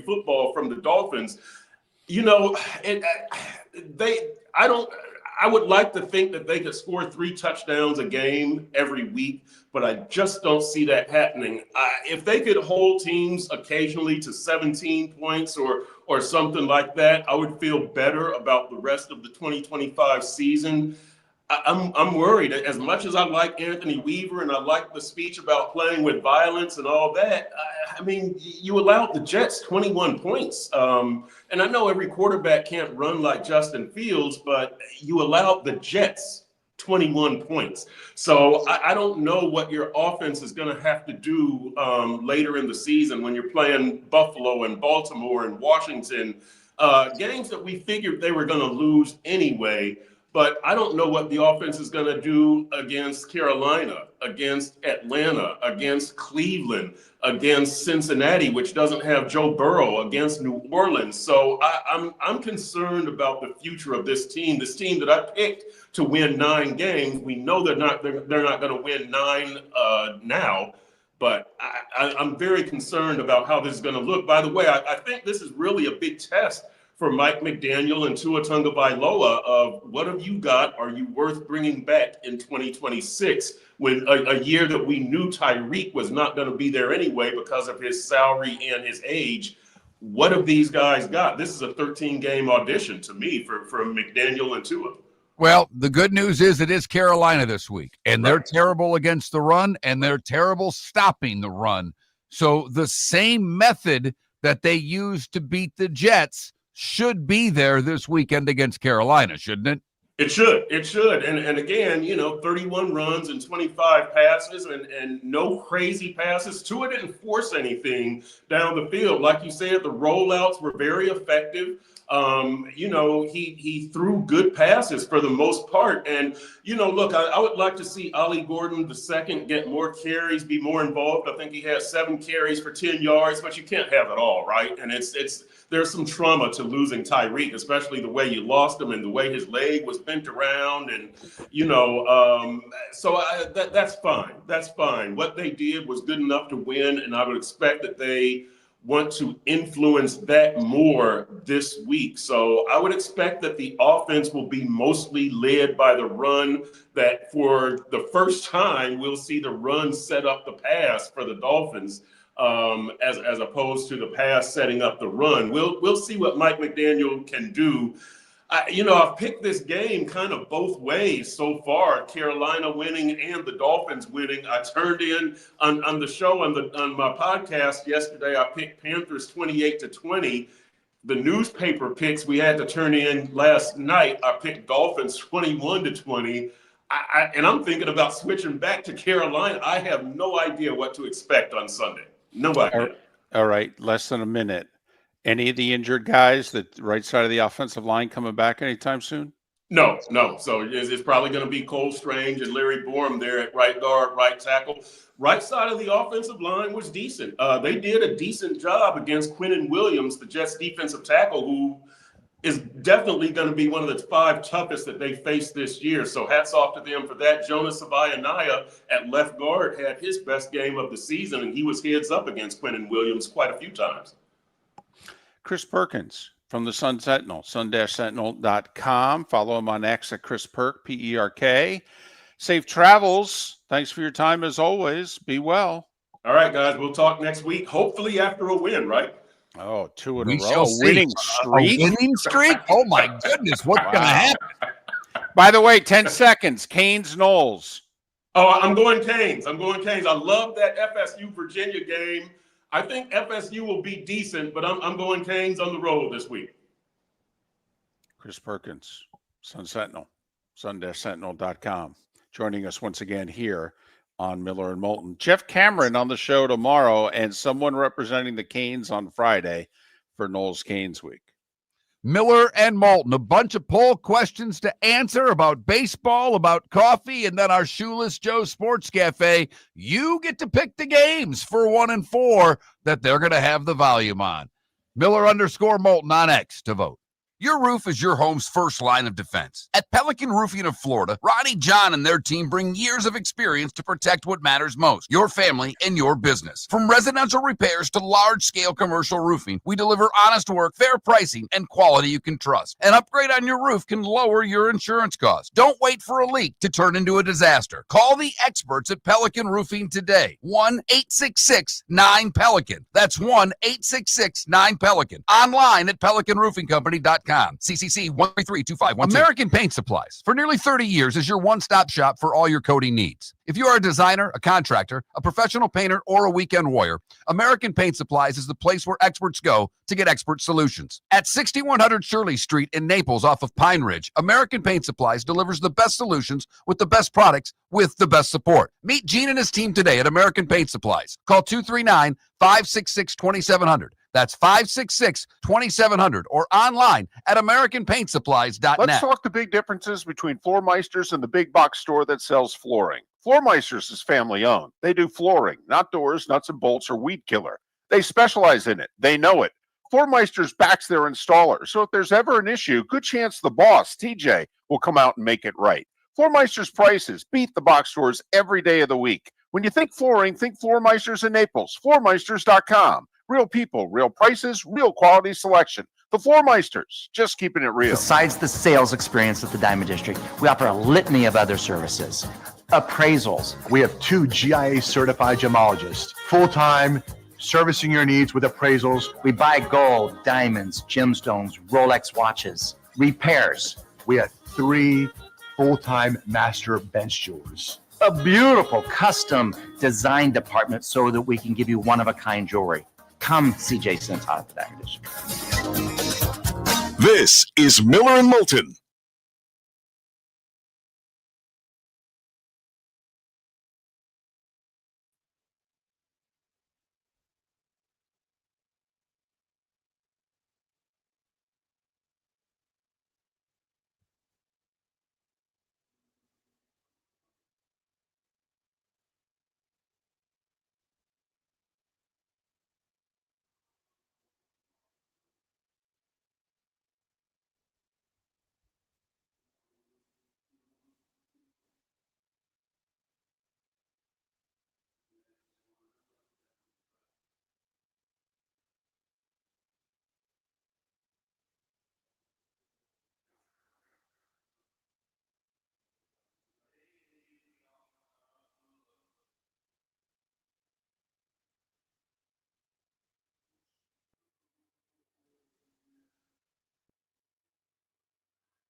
Bob, it is cool there, is it? When they're good, okay, or put on a good performance, you know, because the other thing is there's so many damn people at the game. I mean, they've got those thousands of standing room only. I mean, the acoustics of the place, I mean, it is a great atmosphere when they're playing well.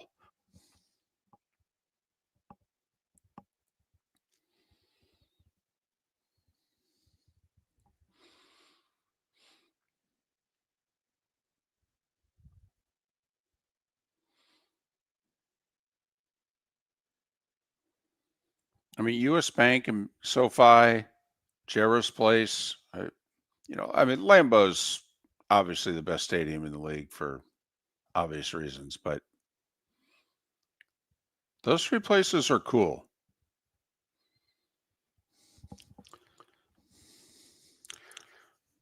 That scoreboard's still something, even though it's nearly 15 years old now, right? And it's 60 yards long, 20 to 20.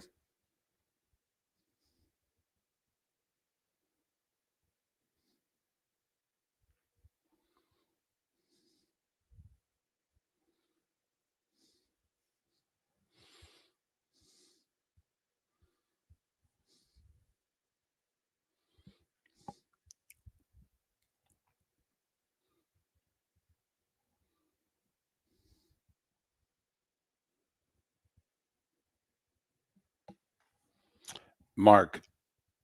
Yes. Sat next to a guy on the flight from Denver to Jacksonville yesterday who was at the Ryder Cup. And I'll make it quick. They stayed in New Haven, Connecticut. They took a boat there. Got picked up by a van. It was a 15-minute ride. Okay, he was with a company. They had a box. All right. The boat ride was an hour each way. Okay. I go, oh my God. I go, that's better than the helicopter. He goes, we thought so too, but trust me, we would have, if we were in the city, we would have taken the helicopter.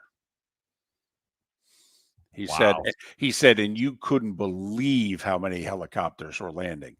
He said they had like 6 different places where they could land them. He goes, it was unbelievable. Wow. Gotta admit, that's probably, I guess the weather was good, but that's a chilly boat ride in the morning. In the dark at 5 a.m. Yeah, I think he said they went at 7. Welcome back to Miller and Moulton. Text the guys what's in your mind at 21,000. That's 21000. And now, here's David Moulton. 21 minutes past the hour. Miller and Moulton. MillerandMoulton.com. Miller_Moulton on X. Thanks for being with us. Bunch of poll questions. First of all, 2 of them, courtesy of Shoeless Joe's Sports Cafe, Bell Tower Shops, Fort Myers, because they want you to pick the games that they're going to highlight in their sports bar on Sundays. Okay, so we've got the 1 o'clock games, got the 4 o'clock games. Pick which one you want. That'll get the primary sound.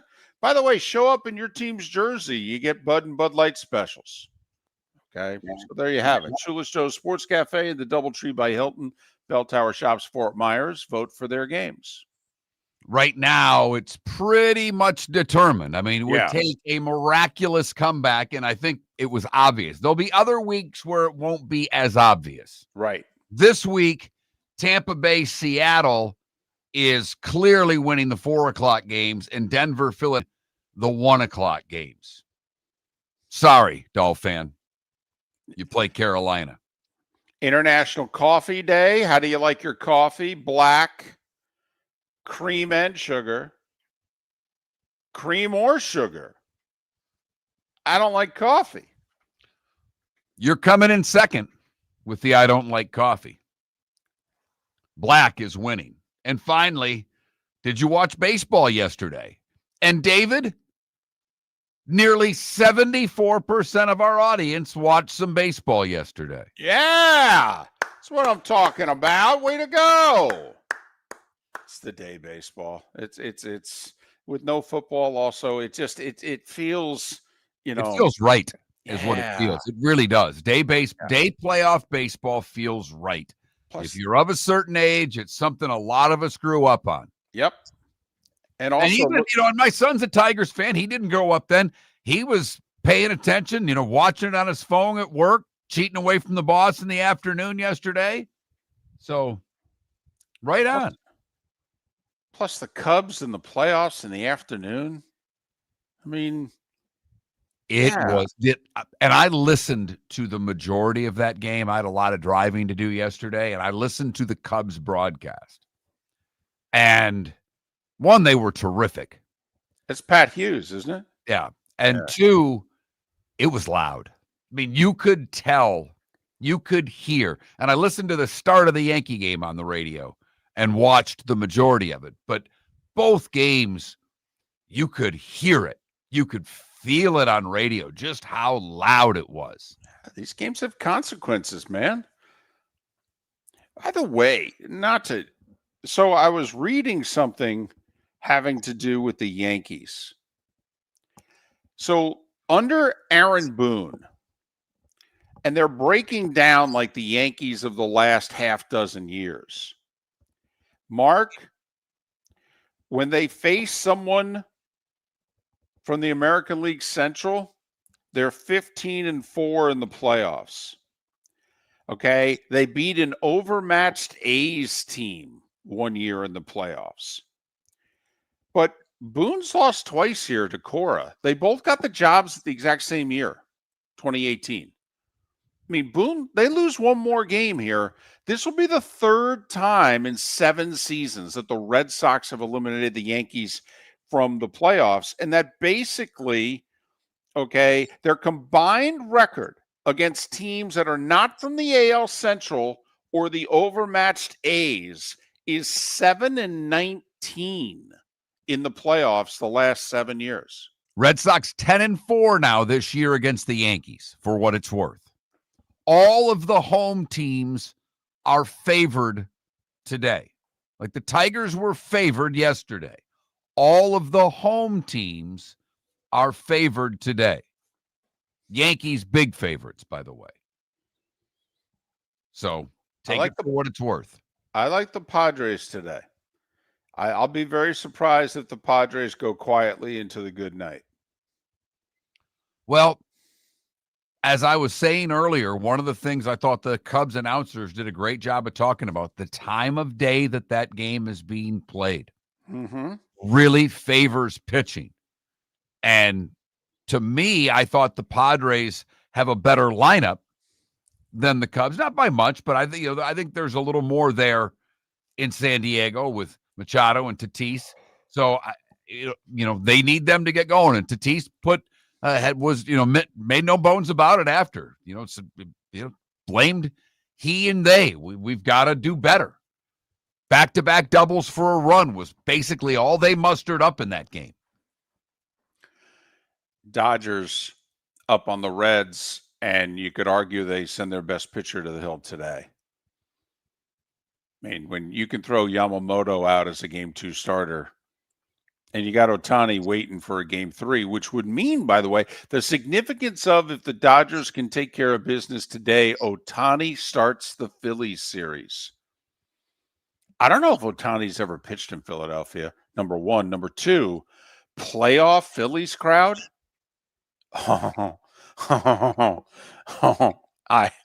That'd be something. I would love to see it. I would love to see Ohtani pitch in Philadelphia. You were asking me, you think the Padres get to a game 3? Do the Yankees get to a game 3? I think so. I agree.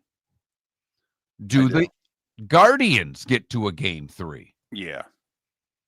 Yeah. I mean, both Tigers runs yesterday were unearned. Right. I mean, they are offensively challenged, and they're not going to have the pitching matchup the rest of the series. No, they are not. So, and obviously, to me, Detroit, their best chances today with Mize on the mound. I mean, it is their best chance, but they've not hit in over a month. And the Guardians pitching down the stretch was amazing. I take the last game of the year out of it because they didn't pitch their guys. Okay. But they're pitching down the stretch. I mean, Mark, they had that 25, 26 game stretch where they came back and they caught the Tigers. Did you see how many runs they allowed? 39. It was over 30 runs fewer than the team who had allowed the second fewest runs during the same time. The Guardians pitching the final 6 weeks of the regular season was amazing. And sure enough, 2-1 yesterday. Both runs unearned. So, and I think we just said the Dodgers throwing their best pitcher, that this is going to be over in 2. Oh, I think so. I mean, good for the Reds, to experience the postseason and all that. But Yeah, I mean, hell, they could beat Yamamoto in LA. Never mind. I mean, if they could beat Yamamoto and Otani back to back to get to the next round, damn. So there you have it. Day baseball, 1 o'clock Tigers and Guardians, 3 o'clock Padres and Cubs, Yanks and Sox at 6, and then the Reds and Dodgers at 9 tonight. If the Yankees lose tonight, does Boone lose his job? David, I would say yes, but I thought this was going to happen before. I know. Listen, Cashman runs the show. He obviously controls Boone. Boone's a good soldier. Never throws his players. Never says a bad word about any of his players publicly. Ever. Okay? And he's well respected in the clubhouse. But obviously, Boone defending his decision to take Fried out. I mean, you know he's going to. Right. But I like what Fried said. I'm going to stay in until I get the ball taken from me. That's a very thin-veiled way of saying I did not want to come out of the game. Also, the reliever he brought in was injured midseason. He pitched the final 3 months of the year. His ERA was 5.4. Okay? You like Weaver to get the final 2 outs in the 7th as opposed to Max Fried? And Boone said that out loud. I like the matchup. How could you like any matchup that's not Max Fried? But you're right. It was the bottom of the order. That's what they're talking about. And we think it was the wrong decision. The Diamond District Bonus Hour. Miller and Moulton. Thanks for listening. Your roof is your home's first line of defense. At Pelican Roofing of Florida, Ronnie John and their team bring years of experience to protect what matters most, your family and your business. From residential repairs to large-scale commercial roofing, we deliver honest work, fair pricing, and quality you can trust. An upgrade on your roof can lower your insurance costs. Don't wait for a leak to turn into a disaster. Call the experts at Pelican Roofing today. 1-866-9-PELICAN. That's 1-866-9-PELICAN. Online at pelicanroofingcompany.com. CCC 1332512. When Glass Doctor replaces your windshield, we don't just send you on your way, we send you off protected. Your local Glass Doctor includes the industry's only 12-month windshield protection plan at no extra cost. That means unlimited chip repairs and even a one-time replacement if needed. High-quality service backed by real peace of mind, right here in your neighborhood. Glass Doctor, Glass Doctor. Call the Glass Doctor, we fix your pains. Oh, yeah. Exclusions apply. See your local Glass Doctor for details. Mark Miller for Sleep Treatment Direct. They are helping me with sleep apnea. And by helping me, I mean curing me. No more CPAP machine. No more snoring. No more tossing. No more waking up exhausted. Their expert team got me the right treatment fast and hassle-free. If you want to feel energized and get rid of your snoring, call Sleep Treatment Direct today. 444-1741. That's 239-444-1741. Sleep Treatment Direct. Sleep safe and sound. American Paint Supplies. For nearly 30 years is your one-stop shop for all your coating needs. If you are a designer, a contractor, a professional painter, or a weekend warrior, American Paint Supplies is the place where experts go to get expert solutions. At 6100 Shirley Street in Naples off of Pine Ridge, American Paint Supplies delivers the best solutions with the best products with the best support. Meet Gene and his team today at American Paint Supplies. Call 239-566-2700. That's 566-2700 or online at AmericanPaintSupplies.net. This is Miller and Moulton.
Boy, Phil Hartman was funny.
And yes, you are right. Phil Hartman was hysterical. And by the way, that clip you said of Ed McMahon was outstanding.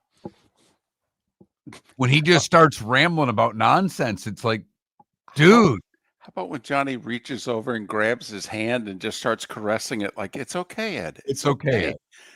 Oh, my God. And then how about step out of the mug? You think you're fooling anybody. Yeah, I know. Oh, my God. Do you need a nappy poo? Should we bring out a cot? An army cot. Golly. God, Johnny was so good. Do you really think you're fooling anybody over there? And then Ed, his voice gets real quiet. Oh, you're making fun. I went to visit her. I mean, oh my God. You're like, this is on television. Right. That's before that's early 70s. That's before I'm even that you can tell by the desk and the suits and the curtains. That's probably 72, 73, somewhere in there. Mid 70s at the latest, yeah. Yeah, because I'm not watching it then. I'm 10 or whatever. 9. No. I do remember when Carson was 90 minutes, though. Yes. And it was a big deal when he knocked it down to an hour. Welcome to the bonus hour, brought to you by Jason and Todd at the Diamond District. And now, here's Mark Miller and David Moulton. 22 minutes. But we're done. That's it.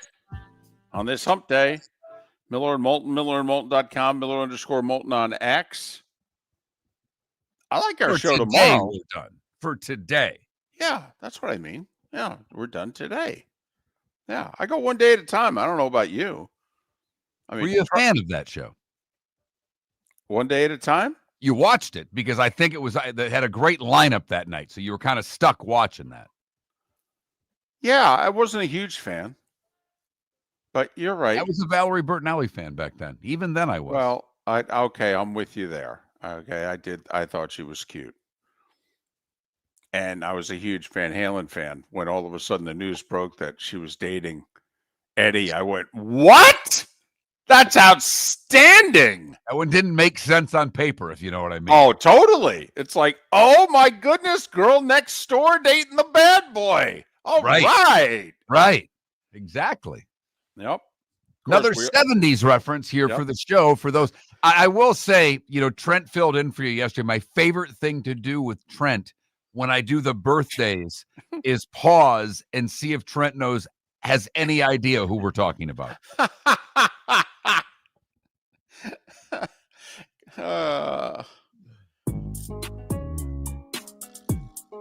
It's that time again, nearing the end, but not quite there yet. Here's Mark Miller with Today Was the Day When. We start today in 1891. Stanford University opens. Founded by Leland Stanford and his wife Jane with a $40 million donation in memory of their son. Among their first graduating class, President Herbert Hoover. The first World Series game was played in 1903. The Pittsburgh Pirates beat the Boston Americans 7-3, losing pitcher Cy Young. A lot like Maddox, David, could get it done in the regular season, not so much in the postseason. Right. Just an above average pitcher in the postseason, right? Henry Ford introduced the Model T today in 1908. It was priced at $825. Today in 1922, the Chicago Staleys play their first game as the Chicago Bears. They would beat Racine 6-0. Roger Hornsby goes 3 for 5 today in 1922. It would improve his batting average to .401. He is the only player to bat .400 and hit 40 home runs in the same season. Your guy, Bob Feller, today in 46, records his 348th strikeout of the season. The record would stand for 19 years. Connie Mack's last game as Philadelphia Athletics manager. He was their manager from 1901 until 1950. The Honeymooners debuted today on CBS in 1955. You think that show ran a long time. 39 episodes. Right. It was like 2 seasons. The first appearance of In God We Trust was on paper currency today in 1957. Yeah, Eisenhower, yeah. Today in 58, the American Express Company issues its first charge cards in the U.S. and Canada. Mark, don't leave home without it. Roger Maris becomes the all-time home run leader today in 61 when he hits number 61 in a 1-0 win at Yankee Stadium over the Red Sox. Do you know what to me is most interesting about that day? It's the final day of the 61 season. Maris obviously with a chance at the ultimate history. It's a Sunday afternoon in New York. The place is half empty. All this talk about, the back in the day and how much better it was and what have you. There's like 25,000 people at Yankee Stadium. And the stadium was bigger back then. Couple of things happened in 62. The Beach Boys released their first album, Surfin' Safari. And Carson hosts his first Tonight Show. Tony Bennett, Mel Brooks, Joan Crawford, the guests. In New York. Today in 67, Richard Petty continues his winning streak, winning the Wilkes 400 at North Wilkesboro. 10 consecutive victories. The Thriller in Manila. Ali beats Frazier in 14 today in 75. Greatest fight of all time. That's my Duke, Kentucky college basketball thing. That's the prestige of the fighters. And if you haven't seen it, and I'm guessing most of you haven't, I'm not kidding around. It'll take less than an hour. You can find it. It is epic, and it's 3 different fights in one. Pele plays his final game for the Cosmos today in 1977 at Giant Stadium. He would finish with 1,281 goals in 1,363 games. Peter Ueberroth replaces Bowie Kuhn as the 6th commissioner of Major League Baseball today in 84. Gorbachev names himself head of the Supreme Soviet today in 88. That same day, Steffi Graf wins the gold medal at the Seoul Games, clinching the first and only Golden Slam in history. She won the Grand Slam and the Olympics. This one's for you, David. Today in 89, both batting titles are decided on the final day of the regular season. Kirby Puckett goes 2 for 5 to edge Carney Lansford by .003, and Tony Gwynn goes 3 for 4 to win by that same margin over Will Clark.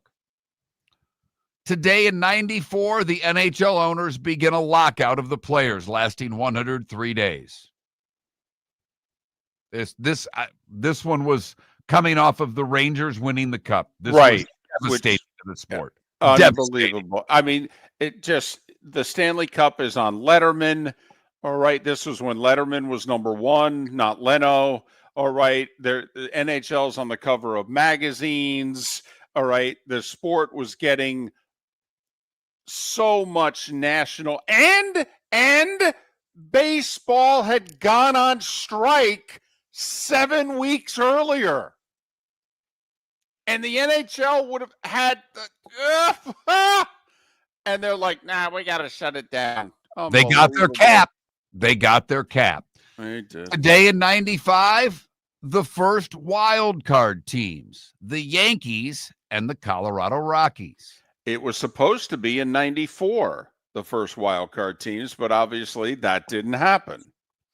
Today in 99, the Edmonton Oilers retired 99 in a pregame ceremony when they played the Rangers.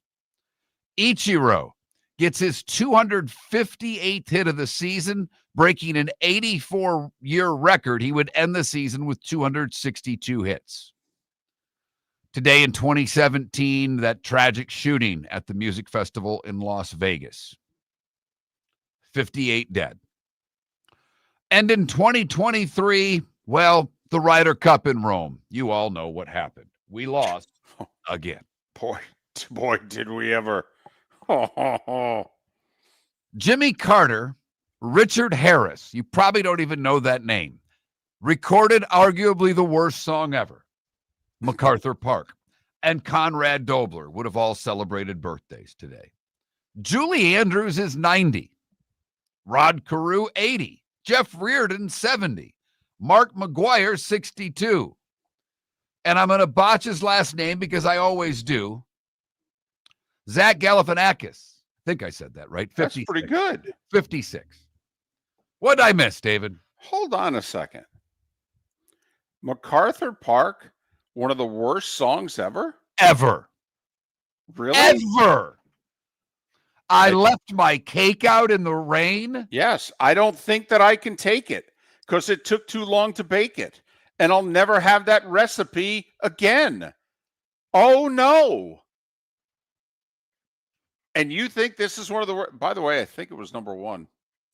You may be terrible. David, it proves one thing. What were we doing in the 70s? Oh, cocaine. Lots of drugs. You know, I think you might want to blame that one on Quaaludes. I don't know. All the sweet green icing flowing down. Someone left my cake out in the rain. I don't think that I can take it because it took so long to bake it. And I'll never have that recipe again. This wasn't a commercial. This was the number one song in America in 1978.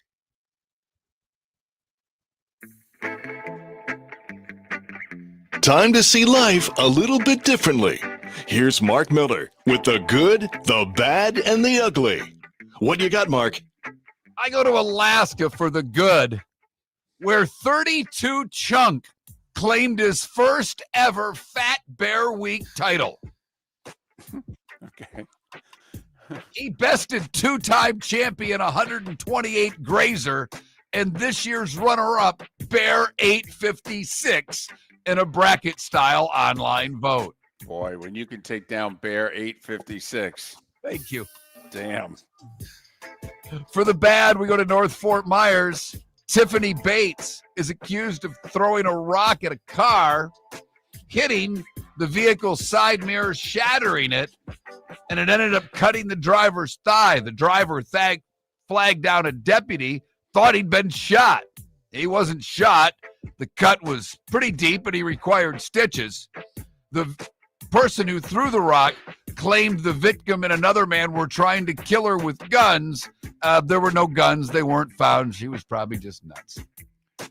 Finally, the ugly will stay in Lee County, where a late-night street race at the Midpoint Bridge ended with a driver in jail, his car impounded, and troopers still searching for a motorcyclist accused of going speeds topping 140.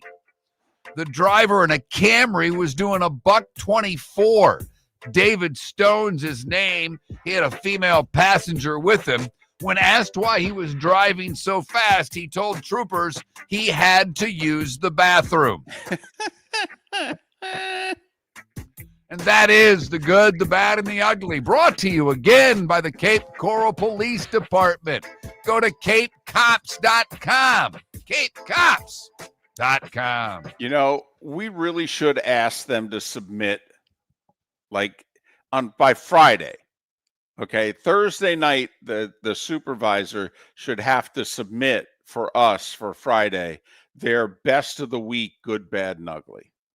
That'd be fantastic. Yep. That would be fantastic. I always figure out, I don't go to the Cape a lot, but I figure I can start going out. If I get pulled over, I'm going to say, come on, capecops.com. Right. And I would say it like 2-3 times in a row.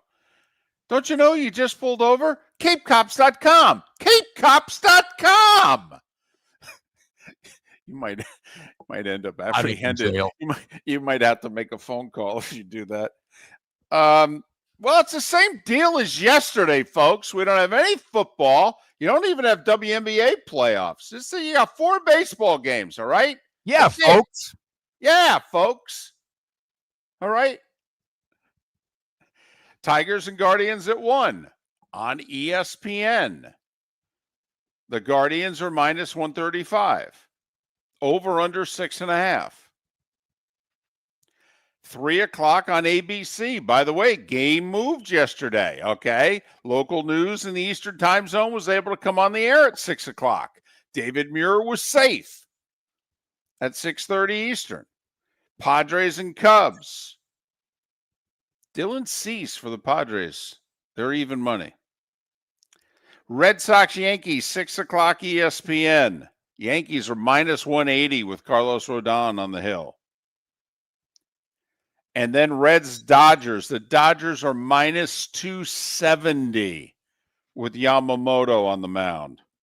You got to throw a few shekels on the Reds, don't you? 270? You're getting plus 220 on the Reds. You know what? Go ahead. I'd like to be your bookie. I'm throwing a few shekels.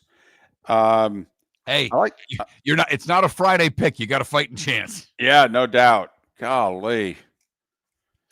Oh, man. So there you have it. Playoff baseball today. 1, 6, and 9 on ESPN. 3 o'clock on ABC. That's it. That's all we got. 4 baseball games. Yep. And, Thursday night football's Rams-Niners. There's no college game because ESPN couldn't commit to a college game with all the baseball. So I think there's one college football game tomorrow. It's on CBS Sports Network. I think Sam Houston State is involved. So, plan accordingly. Enjoy the day baseball. Solid show for you tomorrow. Roy Cummings to talk the Bucks, JP Shadrick to talk the Jags, Jeff Cameron to talk the Knowles, and somebody, I won't mention his name, promised us a Hurricanes guest. We'll do all of that tomorrow. Enjoy the rest of your day. We'll be back 6 o'clock a.m. The Cape Coral Police Department is growing and they want you to be a part of it. They're hiring new officers. Starting pay is between $74,000 and $90,000 depending on your experience. And with a $10,000 hiring bonus, you could be making $100,000. Enjoy paid holidays, off-duty details, plenty of OT opportunities. They're also hiring dispatchers and professional staff. So go to capecops.com, capecops.com. Be brave, be best, be Cape. American Paint Supplies, for nearly 30 years, is your one-stop shop for all your coating needs. If you are a designer, a contractor, a professional painter, or a weekend warrior, American Paint Supplies is the place where experts go to get expert solutions. At 6100 Shirley Street in Naples off of Pine Ridge, American Paint Supplies delivers the best solutions with the best products with the best support. Meet Gene and his team today at American Paint Supplies. Call 239-566-2700. That's 566-2700 or online at AmericanPaintSupplies.net. Your roof is your home's first line of defense. At Pelican Roofing of Florida, Ronnie John and their team bring years of experience to protect what matters most, your family and your business. From residential repairs to large-scale commercial roofing, we deliver honest work, fair pricing, and quality you can trust. An upgrade on your roof can lower your insurance costs. Don't wait for a leak to turn into a disaster. Call the experts at Pelican Roofing today. 1-866-9-PELICAN. That's 1-866-9-PELICAN. Online at PelicanRoofingCompany.com. CCC 1332512. Let's talk the big differences between Floor Meisters and the big box store that sells flooring. Floor Meisters is family owned. They do flooring, not doors, nuts and bolts, or weed killer. They specialize in it. They know it. Floor Meisters backs their installer, so if there's ever an issue, good chance the boss, TJ, will come out and make it right. Floor Meisters prices beat the box stores every day of the week. When you think flooring, think Floor Meisters in Naples. FloorMeisters.com. Real people, real prices, real quality selection. The Floor Meisters, just keeping it real. For over 50 years, the Nolan family has been dedicated to protecting local families. Nolan Family Insurance is a second-generation independent agency that specializes in home, flood, auto, and boat insurance. They take the time needed to explain your coverage options and answer your questions so you can make an informed decision that's right for you. If you're looking for an agency that treats you like family, call 941-639-1122 or go to NolanAgency.com. That's 941-639-1122 or NolanAgency.com. Football season is back and celebrate your game day with Jimmy the Beef Guy. We're talking tender, juicy Chicago beef sandwiches. Whether your party's for 10, 100, or 200, bring game day to your house with Jimmy the Beef Guy. The catering packages come with the beef, the gravy, the peppers, the bread, everything you need. 2 convenient locations, Fort Myers and Bonita Springs. Skip the ordinary and bring the beef. Jimmy the Beef Guy, Chicago flavor, Southwest Florida style. Call today or visit JimmyTheBeefGuy.com. Tell him Miller and Moulton sent you. This is Miller and Moulton.